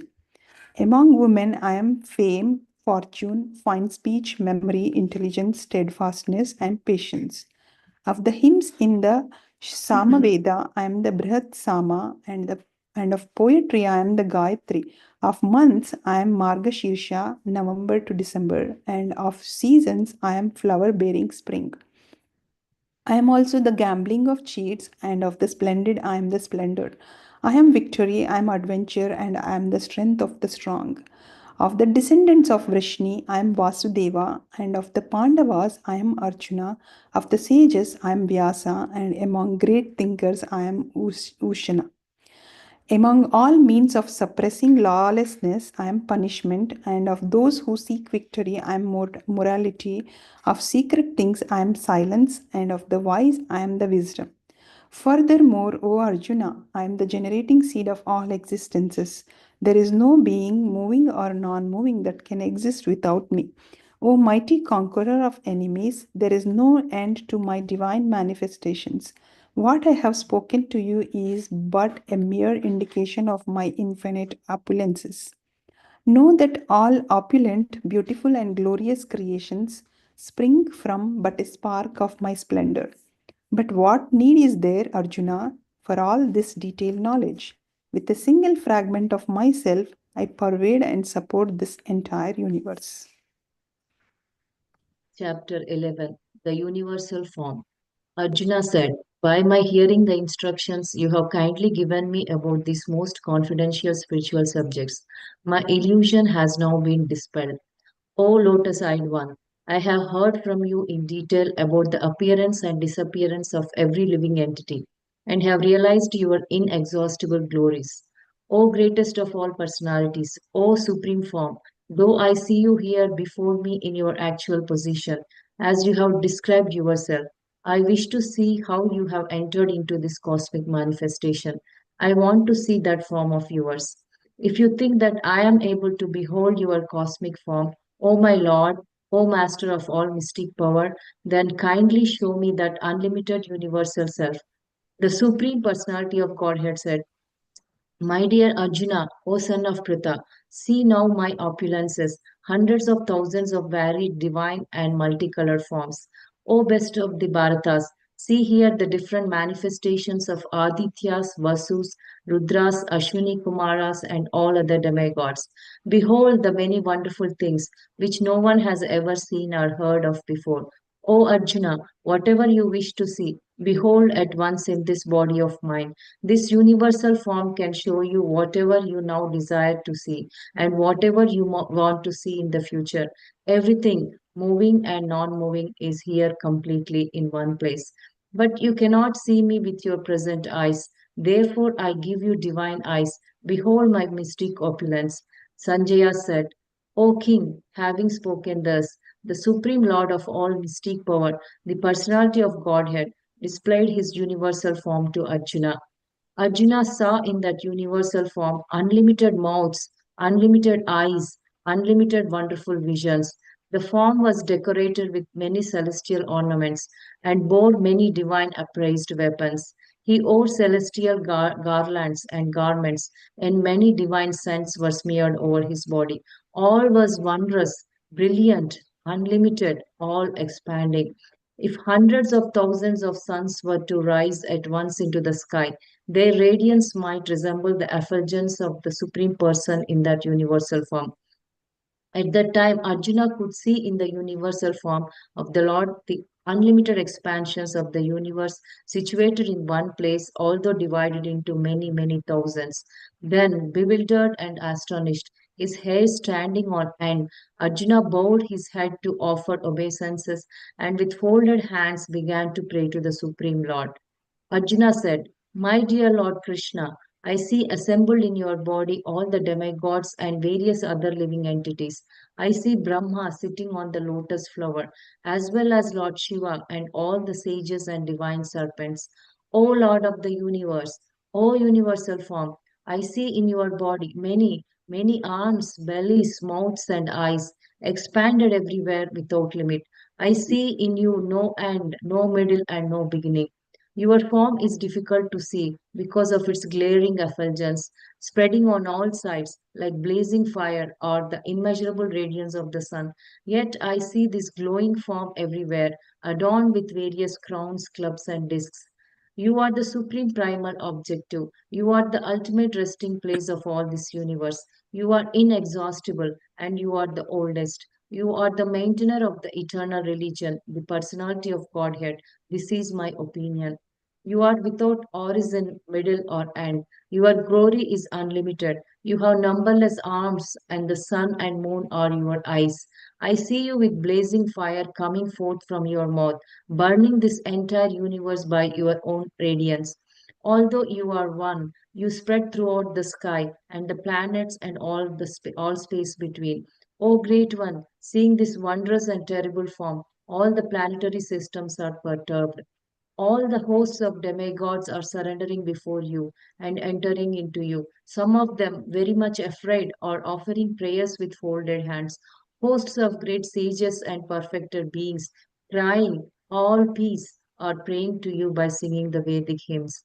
All the various manifestations of Lord Shiva, the Adityas, the Vasus, the Sadhyas, the Vishwadevas, the two Ashvis, The Maruts, the forefathers, the Gandharvas, the Yakshas, the Asuras, and the perfected demigods are beholding you in wonder. O mighty armed one, all the planets with their demigods are disturbed at seeing your great form, with its many faces, eyes, arms, thighs, legs, and bellies, and your many terrible teeth. And as they are disturbed, so am I. O all-pervading Vishnu, seeing you with your many radiant colors touching the sky, your gaping mouths and your great glowing eyes, my mind is perturbed by fear. I can no longer maintain my steadiness or equilibrium of mind. O Lord of Lords, O refuge of the worlds, please be gracious to me. I cannot keep my balance, seeing thus your blazing death-like faces and awful teeth. In all directions I am bewildered. All the sons of Dhritarashtra, along with their allied kings, and Bhishma, Drona, Karna, and our chief soldiers also are rushing into your fearful mouths, and some I see trapped with heads smashed between your teeth. As the many waves of the rivers flow into the ocean, so do all these great warriors enter blazing into your mouths. I see all people rushing full speed into your mouths as moths dash to destruction in a blazing fire. O Vishnu, I see you devouring all people from all sides with your flaming mouths, covering all the universe with your effulgence. You are manifest with terrible scorching rays. O Lord of the Lords, so fierce of form, please tell me who you are. I offer my obeisance unto you. Please be gracious to me. You're the primal Lord. I want to know about you, for I do not know what your mission is. The Supreme Personality of Godhead said, Time I am, the great destroyer of the worlds, and I have come here to destroy all people, with the exception of you, the Pandavas. All the soldiers here on both sides will be slain. Therefore, get up.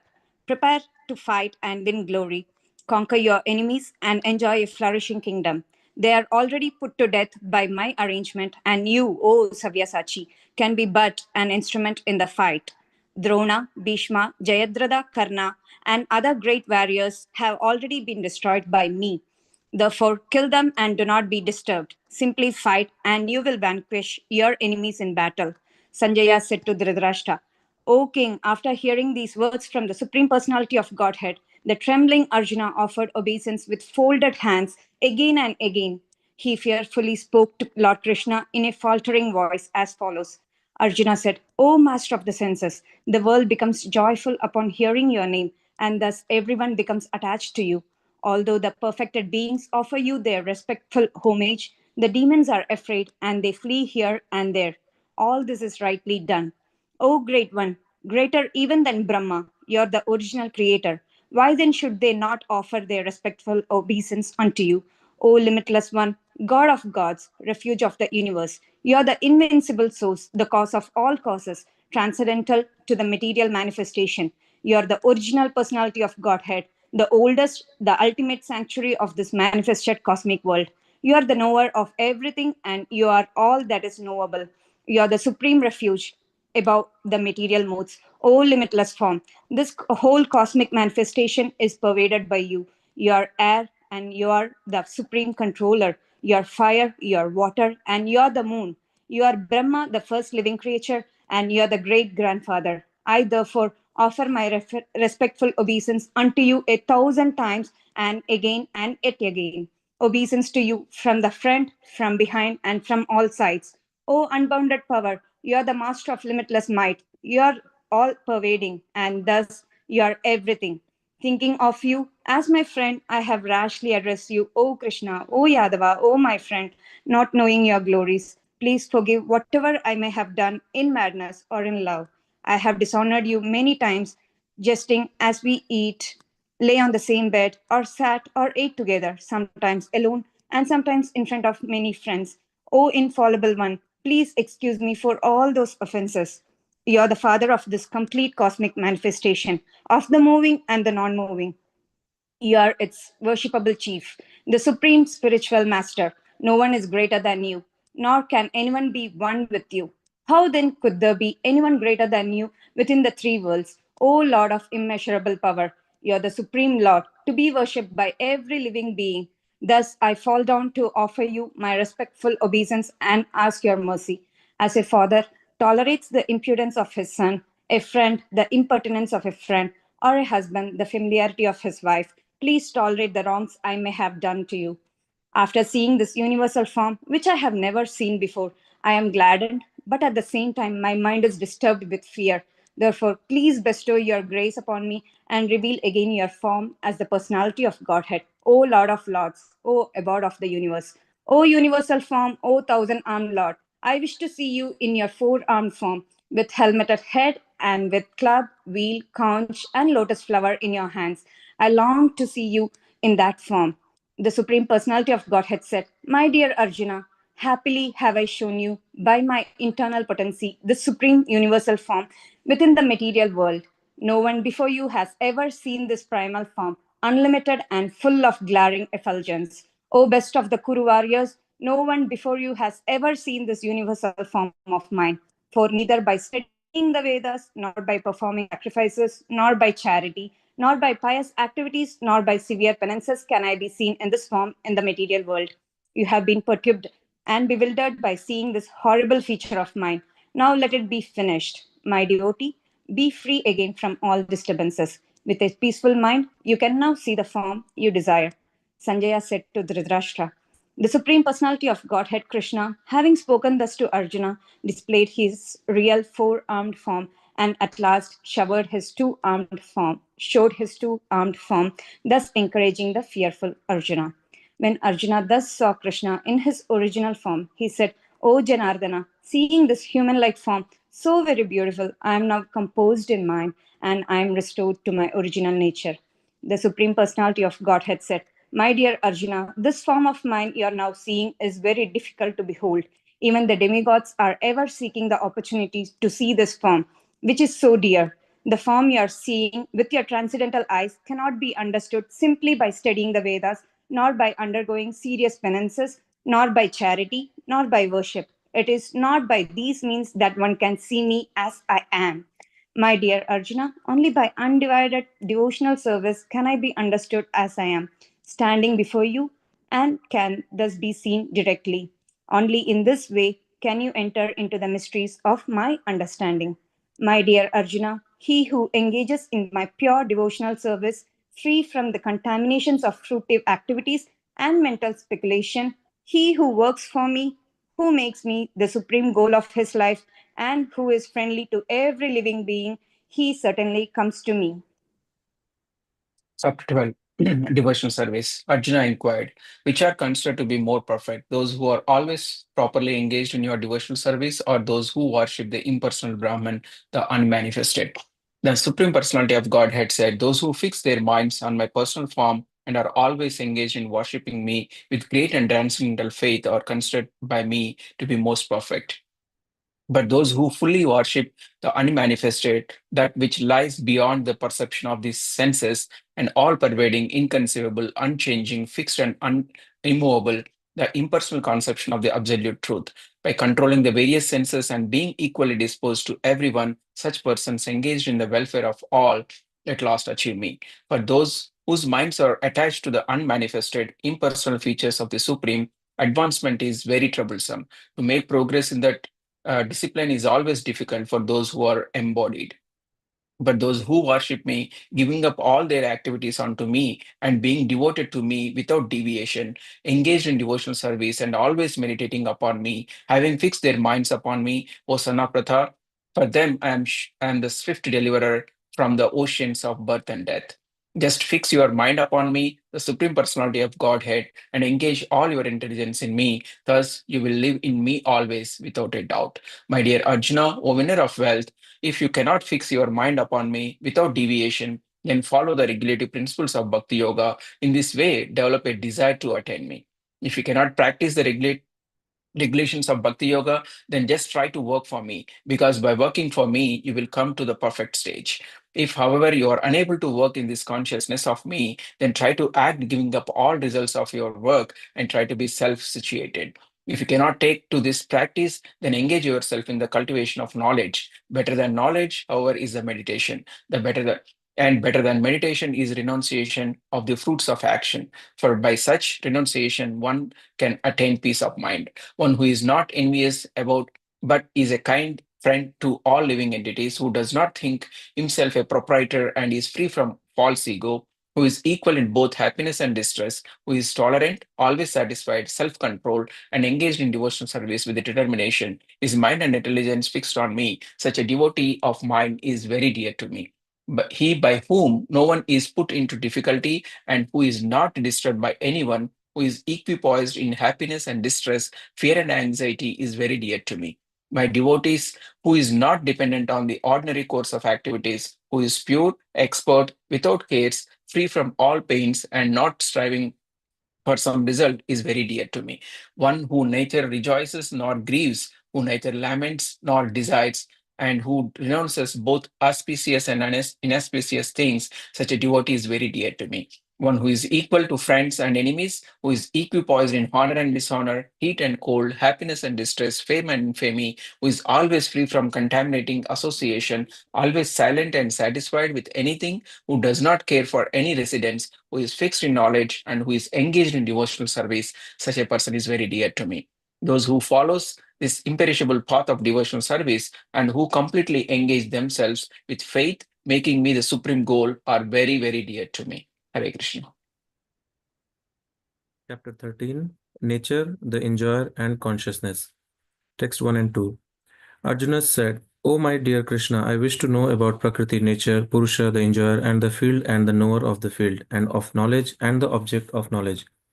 The Supreme Personality of Godhead said, This body, O son of Kunti, is called the field, and one who knows this body is called the knower of the field. O son of Bharata, you should understand that I am also the knower in all bodies, and to understand this body and its knower is called knowledge. That is my opinion. Now please hear my brief description of this field of activity and how it is constituted, what its changes are, whence it's produced, who that knower of the field of activities is, and what his influences are. That knowledge of the field of activities and of the knower of activities is described by various sages in various Vedic writings. It is especially presented in Vedanta Sutra with all reasoning as to cause and effect.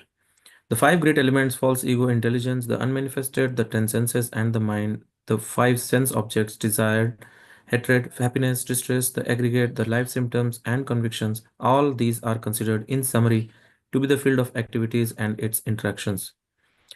Humility, pridelessness, nonviolence, tolerance, simplicity, approaching a bona fide spiritual master, cleanliness, steadiness, self control, renunciation of the objects of sense gratification, absence of false ego, the perception of the evil of birth, death, old age, and disease, detachment, freedom from entanglement with children, wife, home, and the rest, even mindedness amid pleasant and unpleasant events, constant and unalloyed devotion to me, aspiring to live in a solitary place, detachment from the general mass of people, accepting the importance of self realization, and philosophical search for the absolute truth. All these I declare to be knowledge, and besides this, whatever there may be is ignorance. I shall now explain the knowable, knowing which you will taste the eternal. Brahman, the spirit, beginningless and subordinate to me, lies beyond the cause and effect of this material world. Everywhere are his hands and legs, his eyes, heads, and faces, and he has ears everywhere. In this way, the supersoul exists, pervading everything. The supersoul is the original source of all senses, yet he is without senses. He is unattached, although he is the maintainer of all living beings. He transcends the modes of nature, and at the same time, he is the master of all the modes of material nature. The supreme truth exists outside and inside of all living beings, the moving and the non moving. Because he is subtle, he is beyond the power of the material senses to see or to know. Although far, far away, he is also near to all. Although the supersoul appears to be divided among all beings, he is never divided. He is situated as one. Although he is the maintainer of every living entity, it is to be understood that he devours and develops all. Is the source of light in all luminous objects, is beyond the darkness of matter, and is unmanifested, is knowledge, is the object of knowledge, and is the goal of knowledge, is situated in everyone's heart. Thus, the field of activities, the body, knowledge, and the noble have been summarily described by me. Once my devotees can understand this thoroughly and thus attain to my nature, material nature and the living entities should be understood to be beginningless.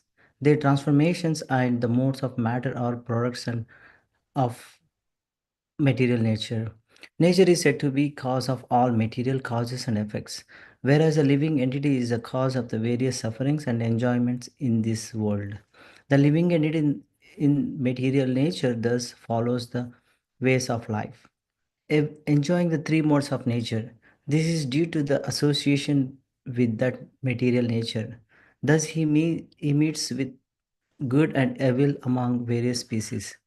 Yet in this body there is another, a transcendental enjoyer, who is the Lord, the supreme proprietor, who exists as an overseer and perimeter, and who is known as a super soul. One who understands this philosophy and concerning material nature, the living entity, and the interaction of the modes of the nature is sure to attain liberation. He will not take birth here again, regardless of his present position. Some perceive the supersoul within themselves through meditation, others through the cultivation of knowledge, and still others through working without fruitive desires. Again, there are those who, although not conversant in spiritual knowledge, begin to worship the Supreme Person upon hearing about Him from others because of their tendency to hear from authorities. They also transcend the path of birth and death. O chief of the Bharatas, know that whatever you see in existence, both the moving and non moving, is only a combination of the field of activities and knower of the field. One who sees the supreme soul, super soul, accompanying the individual soul in all the bodies, and who understand there neither the soul nor the super soul within the destructible body is ever destroyed, actually sees. The one who sees the super soul equally present everywhere in every living being does not degrade himself by his mind. Thus, he approaches this transcendental destination. One who sees that all the activities are performed by the body, which is created of material nature, and sees that the self does nothing, actually sees. When a sensible man ceases to see different identities due to a different material bodies and he sees only beings are expanded everywhere, he attains to the Brahman conception. Those with the vision of eternity can see that the imperishable soul is transcendental, eternal, and beyond the modes of nature. Despite the contact with the material body, O Arjuna, the soul neither does anything nor is entangled. The sky, due to its subtle nature, does not mix with anything, although it is all pervading. Similarly, the soul situated in Brahman vision does not mix with the body, though situated in that body. O son of Bharata, as the sun alone illuminates all the universe, so does the living entity, one within the body, illuminates the entire body by consciousness. Those who see with eyes of knowledge the difference between the body and knower of the body and can also understand the process of liberation from bondage in material nature attains to the supreme goal. Chapter 14 The Three Modes of Material Nature.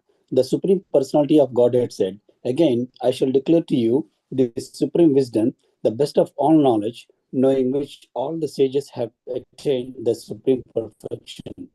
By becoming fixed in this knowledge, one can attain to the transcendental nature like my own. Thus established, one is not born at the time of creation or disturbed at the time of dissolution. The total material substance called Brahman is the source of the birth, and it is that Brahman that I impregnate, making possible the births of all living beings, O son of Bharata.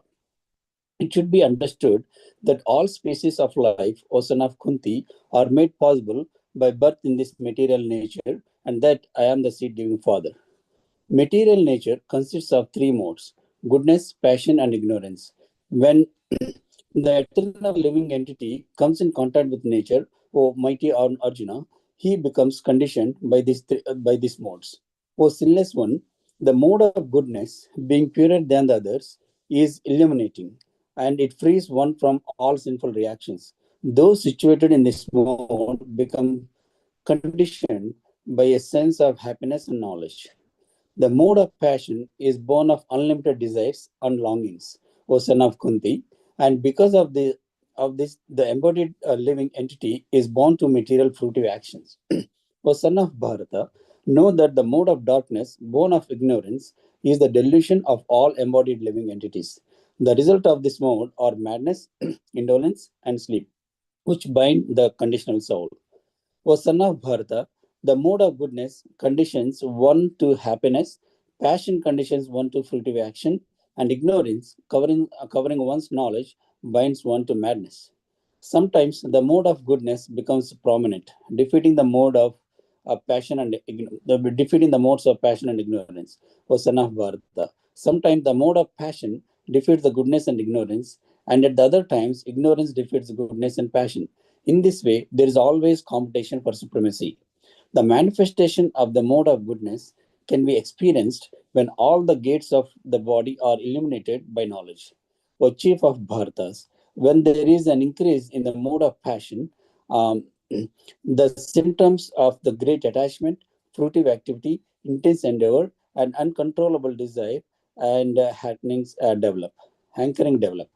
When there is an increase in the mode of ignorance, O son of Kuru, darkness, inertia, madness, and illusion are manifested. When one dies in the mode of goodness, he attains to the pure higher planets of the great sages. When one dies in the mode of passion, he takes birth among those engaged in fruitive activities. And when one dies in the mode of ignorance, he takes birth in the animal kingdom. The result of pious action is pure and is said to be in the mode of goodness. But action done in the mode of passion results in misery. And the action performed in the mode of ignorance results in foolishness. From the mode of goodness, a real knowledge develops. From the mode of passion, greed develops. And from the mode of ignorance develops foolishness, madness, and delusion. Those situated in the mode of goodness gradually go upward to the higher planets. Those in the mode of passion live on the earthly planets. And those in the abnormal mode of ignorance go down to the hellish worlds. When one properly sees that in all activities no other performer is at work than these modes of nature, and he knows the Supreme Lord who is transcendental to all these modes, he attains my spiritual nature. When the embodied being is able to transcend these three modes of associated, when these three modes, sorry, when the embodied being is able to transcend these three modes associated with the material body, he can become free from birth, death, old age, and their distresses, and can enjoy nectar even in this life. Arjuna inquired, O my dear Lord, by which symptoms is one known who is transcendental to these three modes? What is his behavior, and how does he transcend the modes of nature?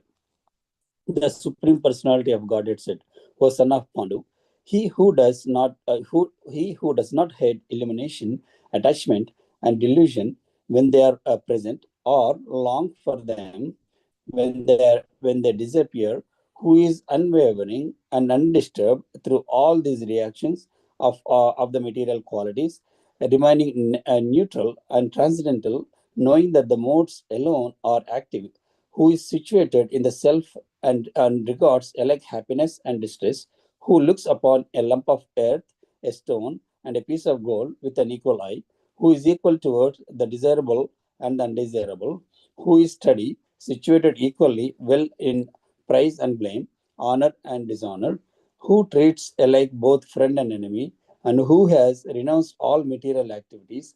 Such a person is said to have transcended the modes of nature. One who engages in full devotional service, unfailing in all circumstances, at once transcends the modes of material nature and then and thus comes to the level of Brahman. And I am the basis of the impersonal Brahman, which is immortal, imperishable, and eternal, and is the constitutional position of ultimate happiness. Chapter 15, the Yoga of the Supreme Person. The Supreme Personality of Godhead said, "It is said that there is an imperishable banyan tree that has its roots upward and its branches down, and whose leaves are the Vedic hymns. One who knows this tree is the knower of the Vedas. The branches of this tree extend downward and upward, nourished by the three modes of material nature. The twigs are the objects of the senses. This tree also has roots going down, and these are bound to the fruitive actions of human society. The real form of this tree cannot be perceived in this world. No one can understand where it ends, where it begins, or where its foundation is. But with determination, one must cut down this strongly rooted tree with the weapon of detachment. Thereafter, one must seek that place from which, having gone, one never returns, and there surrender to that Supreme Personality of Godhead from whom everything began and from whom everything has extended since time immemorial. Those who are free from false prestige, illusion, and false association, who understand the eternal, who are done with the material lust, who are freed from the dualities of happiness and distress, and who, unbewildered, know how to surrender unto the Supreme Person, attain to that eternal kingdom. That supreme abode of mind is not illumined by the sun or moon, nor by fire or electricity. Those who reach it never return to this material world. The living entities in this conditioned world are my eternal fragmental parts. Due to conditioned life, they are struggling very hard with the six senses, which include the mind. The living entity in the material world carries his different conceptions of life from one body to another, as the air carries aromas. Thus, he takes one kind of body and again quits it to take another. The living entity, thus taking another gross body, obtains a certain type of ear, eye, tongue, nose, and sense of touch, which are grouped about the mind. He thus enjoys a particular set of sense objects. The foolish cannot understand how a living entity can quit his body, nor can they understand what sort of body he enjoys under the spell of the modes of nature. But one whose eyes are trained in knowledge can see all this. The endeavoring transcendentalists who are situated in self-realization can see all this clearly, but those whose minds are not developed and who are not situated in self-realization cannot see what is taking place, though they might try. The splendor of the sun, which dissipates the darkness of this whole world, comes from me, and the splendor of the moon and the splendor of fire are also from me. I enter into each planet, and by my energy they stay in orbit. I become the moon and thereby supply the juice of life to all vegetables. I am the fire of digestion in the bodies of all living entities, and I join with the air of life, outgoing and incoming, to digest the four kinds of foodstuff. I am seated in everyone's heart, and from me come remembrance, knowledge, and forgetfulness. By all the Vedas, I am to be known. Indeed, I am the compiler of Vedanta, and I am the knower of the Vedas. There are two classes of beings, the fallible and the infallible. In the material world, every living entity is fallible. In the spiritual world, every living entity is infallible. Besides these two, there is the greatest living personality, the Supreme Soul, the imperishable Lord himself, who has entered the three worlds and is maintaining them.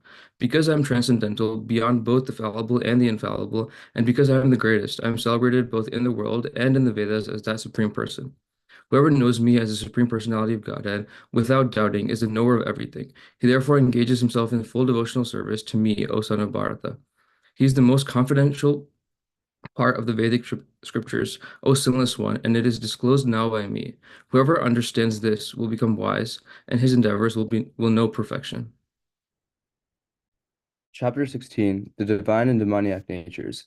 The Supreme Personality of Godhead said, fearlessness, purification of one's existence, cultivation of spiritual knowledge, charity, self-control, performance of sacrifice, study of the Vedas, austerity, simplicity, nonviolence, truthfulness, freedom from anger, renunciation, tranquility, aversion to fault-finding, compassion for all living entities, freedom from covetousness, gentleness, modesty, steady determination, vigor, forgiveness, fortitude, cleanliness, and freedom from envy and from the passion for honor.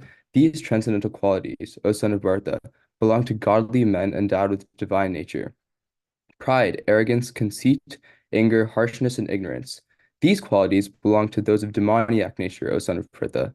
The transcendental qualities are conducive to liberation, whereas the demoniac qualities make for bondage. Do not worry, O son of Pandu, for you are born with the divine qualities. O son of Pritha, in this world there are two kinds of created beings. One is called divine and the other demoniac. I have already explained to you at length the divine qualities. Now hear from me of the demoniac. Those who are demoniac do not know what is to be done and what is not to be done. Neither cleanliness nor proper behavior nor truth is found in them. They say that this world is unreal, with no foundation, no God in control. They say it is produced of sex desire and has no cause other than lust. Following such conclusions, the demoniac, who are lost to themselves and who have no intelligence, engage in unbeneficial, horrible works meant to destroy the world. taking shelter of insatiable lust and absorbed in the conceit of pride and false prestige. The demoniac, thus illusioned, are always sworn to unclean work, attracted by the impermanent. They believe that to gratify the senses is the prime necessity of human civilization. Thus, until the end of their life, their anxiety is immeasurable. Bound by a network of hundreds of thousands of desires and absorbed in lust and anger, they secure money by illegal means for sense gratification. The demoniac person thinks, so much wealth do I have today, and I will gain more according to my schemes. So much is mine now, and it'll increase in the future, more and more.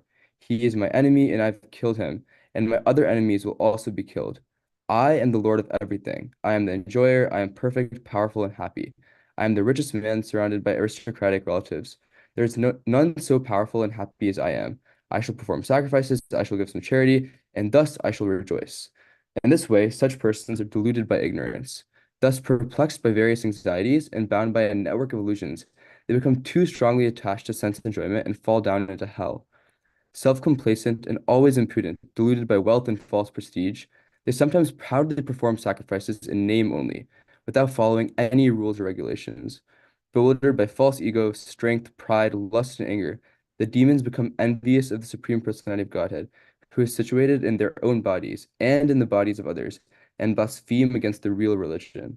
Those who are envious and mischievous, who are the lowest among men, I perpetually cast into the ocean of material existence, into various demoniac species of life.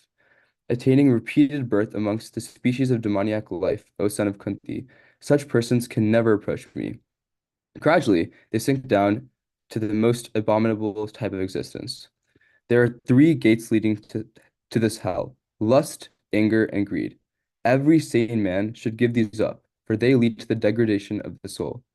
The man who has escaped these three gates of hell, O son of Kunti, performs acts conducive to self-realization, and thus gradually attains the supreme destination. He who discards scriptural injunctions and acts according to his own whims attains neither perfection nor happiness nor the supreme destination. One should therefore understand what is duty and what is not duty by the regulations of the scriptures.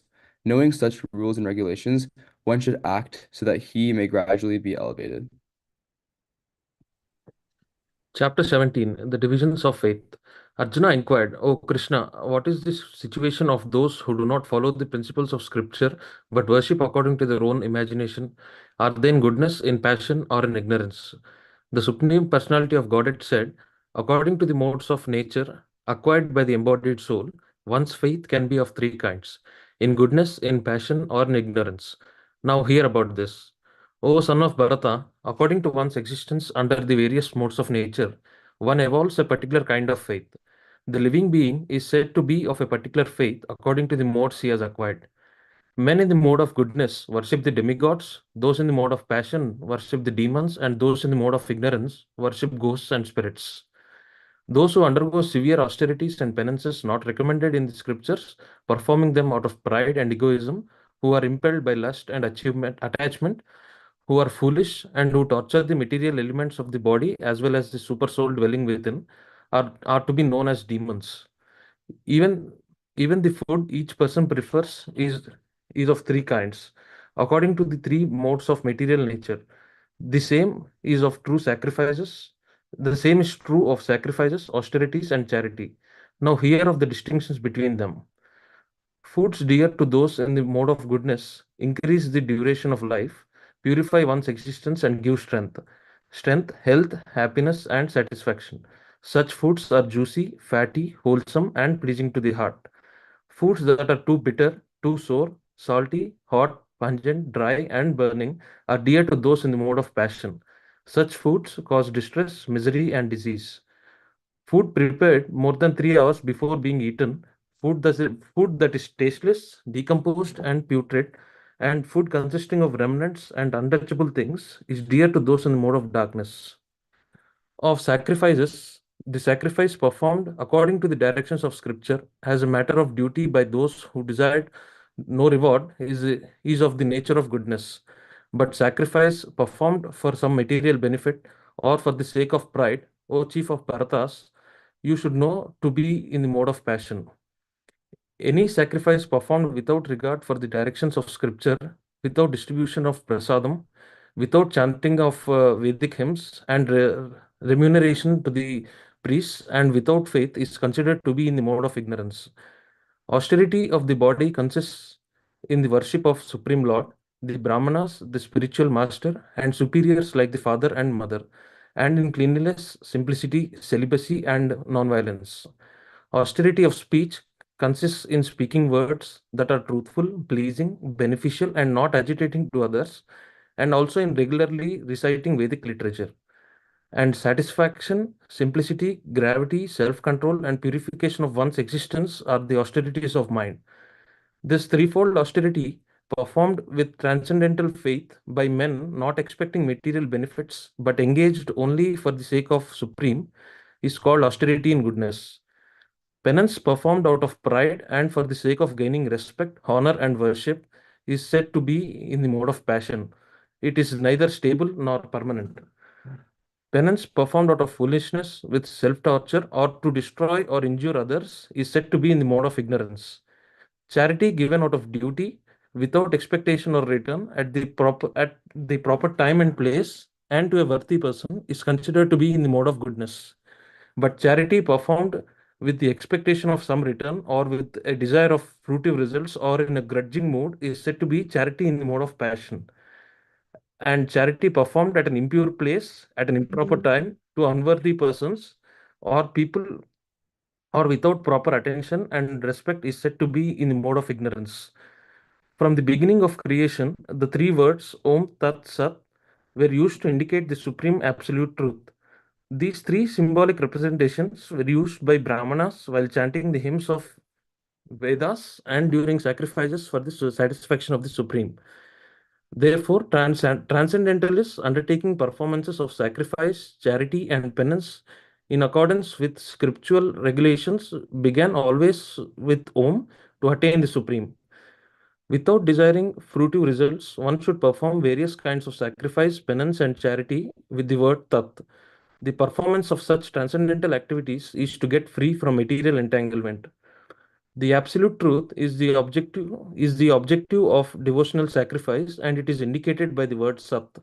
The performer of such sacrifice is also called Sat, as are all works of sacrifice, penance, and charity, which, true to the absolute nature, are performed to please the Supreme Person, O son of Pratha. Anything done as sacrifice, charity, or penance without faith in the Supreme, O son of Pratha, is impermanent. It is called Asat and is both useless in this life as well as the next. Chapter 18 Conclusion The Perfection of Renunciation. Arjuna said, O mighty armed one, I wish to understand the purpose of renunciation, Tyaga, and of the renounced order of life, Sannyasa, O clear of the Keshidam and master of the senses. The Supreme Personality of Godhead said, the giving up of activities that are based on material desire is what great learned men call the renounced order of life, Sannyasa. And giving up the results of all activities is what the wise call renunciation or Tyaga. Some learned men declare that all kinds of fruitive activities should be given up as faulty, yet other sages maintain that acts of sacrifice, charity, and penance should never be abandoned. O best of the Bharatas, now hear my judgment about renunciation. O tiger among men, renunciation is declared in the scriptures to be of three kinds. Acts of sacrifice, charity, and penance are not to be given up. They must be performed. Indeed, sacrifice, charity, and penance purify even the great souls.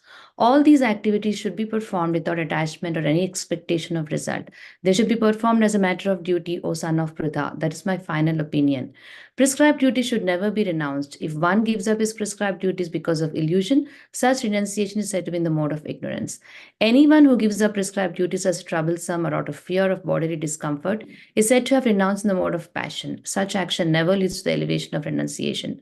O Arjuna, when one performs his prescribed duty only because it ought to be done and renounces all material association and all attachment to the fruit, his renunciation is said to be in the mode of goodness. The intelligent renouncer situated in the mode of goodness, neither hateful of inauspicious work nor attached to the auspicious work, has no doubts about work. It is indeed impossible for an embodied being to give up all activities, but he who renounces the fruits of action is called one who has truly renounced. For one who is not renounced, the threefold fruits of action, desirable, undesirable, and mixed, accrue after death. But those who are in the renounced order of life have no such result to suffer or enjoy. O mighty armed Arjuna, according to the Vedanta, there are 5 causes for the accomplishment of all action. Now learn of these from me. The place of action, the body, the performer, the various senses, the many different kinds of endeavor, and ultimately the super soul. These are the 5 factors of action. Whatever right or wrong action a man performs by body, mind, or speech is caused by these 5 factors. Therefore, one who thinks himself the only doer, not considering the 5 factors, is certainly not very intelligent and cannot see things as they are. One who is not motivated by false ego, whose intelligence is not entangled, though he kills men in this world, does not kill, nor is he bound by his actions. Knowledge, the object of knowledge, and the knower are the 3 factors that motivate action. The senses, the work, and the doer are the 3 constituents of action. According to the 3 different modes of material nature, there are 3 kinds of knowledge: action and performer of action. Now hear of them from me. That knowledge by which one undivided spiritual nature is seen in all living entities. Though they are divided into innumerable forms, you should understand to be in the mode of goodness. That knowledge by which one sees that in every different body there's a different type of living entity, you should understand to be in the mode of passion. And that knowledge by which one is attached to one kind of work as the all in all, without knowledge of the truth and which is very meager, is said to be in the mode of darkness. That action which is regulated and which is performed without attachment, without love or hatred, and without desire for fruitive results is said to be in the mode of goodness. But action performed with great effort by one seeking to gratify his desires and enacted from a sense of false ego is called action in the mode of passion. That action performed in illusion, in disregard of scriptural injunctions, and without concern for future bondage or for violence or distress caused to others is said to be in the mode of ignorance. One who performs his duty without association with the modes of material nature, without false ego, with great determination and enthusiasm, and without wavering in success or failure, is said to be a worker in the mode of goodness. The worker who is attached to work and the fruits of work, desiring to enjoy those fruits, and who is greedy, always envious, impure, and moved by joy and sorrow, is said to be in the mode of passion. The worker who is always engaged in work against the injunctions of the scripture, who is materialistic, obstinate, cheating, and expert in insulting others, and who is lazy, always morose, and procrastinating, is said to be a worker in the mode of ignorance. O winner of wealth, now please listen as I tell you in detail of the different kinds of understanding and determination according to the 3 modes of material nature. O son of Pritha, that understanding by which one knows what ought to be done and what ought not to be done, what is to be feared and what is not to be feared, what is binding and what is liberating, is in the mode of goodness. O son of Pritha, that understanding which cannot distinguish between religion and irreligion, between action that should be done and action that should not be done, is in the mode of passion. That understanding which considers irreligion to be religion and religion to be religion under the spell of illusion and darkness, and strives always in the wrong direction, O Partha, is in the mode of ignorance. O son of Pritha, that determination which is unbreakable, which is sustained with steadfastness by yoga practice, and which thus controls the activities of the mind, life, and senses, is determination in the mode of goodness. But that determination by which one holds fast of fruitive results in religion, economic development, and sense gratification is of the nature of passion, O Arjuna. And that determination which cannot go beyond dreaming, fearfulness, lamentation, moroseness, and illusion, such unintelligent determination, O son of Pritha, is in the mode of darkness. O best of Bharatas, now please hear from me about the 3 kinds of happiness by which the conditioned soul enjoys, and by which he sometimes comes to the end of all distress. That which in the beginning may be just like poison, but at the end is just like nectar, and which awakens one to the self-realization, is said to be happiness in the mode of goodness. That happiness which is derived from contact of the senses with their objects, and which appears like nectar at first, but poison at the end, is said to be of the nature of passion. And that happiness which is blind to self-realization, which is delusion from beginning to end, and which arises from sleep, laziness, and illusion is said to be of the nature of ignorance. There is no being existing either here or among the demigods in the higher planetary systems which is freed from these three modes born of material nature. Brahmanas, Kshatriyas, Vaishyas, and Shudras are distinguished by the qualities born of their own natures in accordance with the material modes, O chastiser of the enemy. Peacefulness, self control, austerity, purity, tolerance, honesty, knowledge, wisdom, and religiousness, these are the natural qualities by which the Brahmanas work. Heroism, power, determination, resourcefulness, courage in battle, generosity, and leadership are the natural qualities of work for the Kshatriyas. Farming, cow protection, and business are the natural work for the Vaishyas, and for the Shudras, there are labor and service to others. By following his qualities of work, every man can become perfect. Now, please hear from me how this can be done. By worship of the Lord, who is the source of all beings and who is all pervading, a man can attain perfection through performing his own work. It is better to engage in one's own occupation, even though one may perform it imperfectly, than to accept another's occupation and perform it perfectly. Duties prescribed according to one's nature are never affected by some sinful reactions. Every endeavor is covered by some fault, just as fire is covered by smoke. Therefore, one should not give up the work born of his nature, O son of Kunti, even if such work is full of fault. One who is self controlled and unattached and who disregards all material enjoyment can obtain, by practice of renunciation, the highest perfect stage of freedom from reaction. O son of Kunti, learn from me how one who has achieved this perfection can attain to the supreme perfectional stage, Brahman, the stage of highest knowledge, by acting in the way I shall now summarize. Being purified by his intelligence and controlling the mind with determination, giving up the objects of sense gratification, being freed from attachment and hatred, one who lives in a secluded place, who eats little, who controls his body, mind, and power of speech, who is always in trance and who is detached, free from false ego, false strength, false pride, lust, anger, and acceptance of material things, free from false proprietorship and peaceful. Such a person is certainly elevated to the position of self-realization.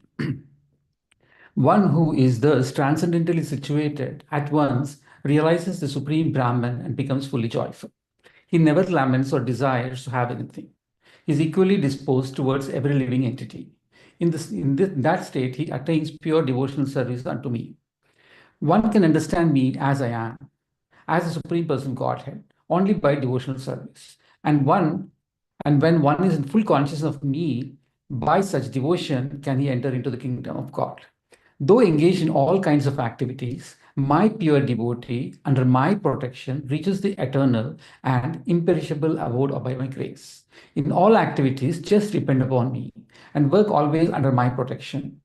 In such devotional service, be fully conscious of me. If you become conscious of me, you will pass over all the obstacles of conditioned life by my grace. If, however, you do not work in such consciousness, but act through false ego, not hearing me, you will be lost. If you do not act according to my direction and do not fight, then you will be falsely directed. By your own nature, you will have to be engaged in warfare. Under illusion, you are now declining to act according to my direction. But compelled by the work born of your own nature, you will act all the same, O son of Kunti. The Supreme Lord is situated in everyone's heart, O Arjuna, and is directing the wanderings of all living entities who are seated as on a machine made of the material energy. O son of Bharata, surrender unto him utterly. By his grace, you will attain transcendental peace and the supreme and eternal abode. Thus, I have explained to you knowledge still more confidential. Deliberate on this fully and then do what you wish to do. Because you are my dear friend, I am speaking to you. My supreme instruction, the most confidential knowledge of all. Hear this from me, for it is for your benefit. Always think of me, become my devotee, worship me, and offer your homage unto me. Thus you will come to me without fail. I promise you this because you are my very dear friend. Abandon all varieties of religion and just surrender unto me. I shall deliver you from all sinful reactions. Do not fear. The confidential knowledge may never be explained to those who are not austere or devoted or engaged in devotional service, nor to one who is envious of me. For one who explains this supreme secret to the devotees, pure devotional service is guaranteed. And at the end, he will come back to me. There is no servant in this world more dear to me than he, nor will there ever be one more dear. And I declare that he who studies this sacred conversation of ours worships me by his intelligence, and one who listens with faith and without envy becomes free from sinful reactions and attains to the auspicious planets where the pious dwell. O son of Pritha, O conqueror of wealth, have you heard this with an attentive mind? And are your ignorance and illusions now dispelled? Arjuna said, My dear Krishna, O infallible one, my illusion is now gone. I have regained by my memory by your mercy. I am now firm and free from doubt and am prepared to act according to your instructions. Sanjaya said, Thus have I heard the conversation of two great souls, Krishna and Arjuna, and so wonderful is that message that my hair is standing on end. By the mercy of Vyasa, I have heard these most confidential talks directly from the master of all mysticism, Krishna, was speaking personally to Arjuna. O king, as I repeatedly recall this wondrous and holy dialogue between Krishna and Arjuna, I take pleasure being thrilled at every moment. O king, as I remember the wonderful form of Lord Krishna, I am struck with wonder more and more, and I rejoice again and again. Wherever there is Krishna, the master of all mystics, and wherever there is Arjuna, the supreme archer, there will certainly be opulence, victory, extraordinary power, and morality. That is my opinion.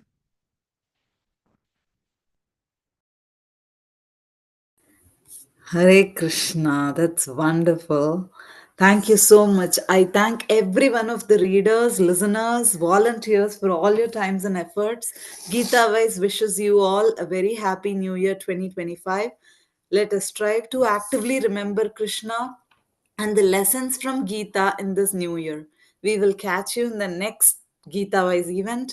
Until then, Hare Krishna, Krishna Krishna, Hare Hare, Hare Rama, Rama Rama, Hare Hare, Hare Krishna, Hare Krishna, Krishna, Krishna Hare Krishna, Hare, Hare Hare. Hare Rama, Hare Rama, Rama, Hare Rama, Rama Rama, Hare Hare. Hare Krishna, Krishna Krishna Krishna, Krishna, Hare Hare, Hare Hare. Hare Rama, Hare Rama, Rama, Hare Rama, Rama, Rama Hare Rama, Hare. Hare Hare. Thank you, everyone. Happy New Year. Hare Krishna. Hare Hare Krishna. Krishna. Happy New Year. Hare Krishna. Happy Thank New you. Year's, Master. Thank you. Hare Krishna. Krishna. Thanks, everyone. Hare Krishna. Thank Happy you. New Year's, Master. Hare Krishna.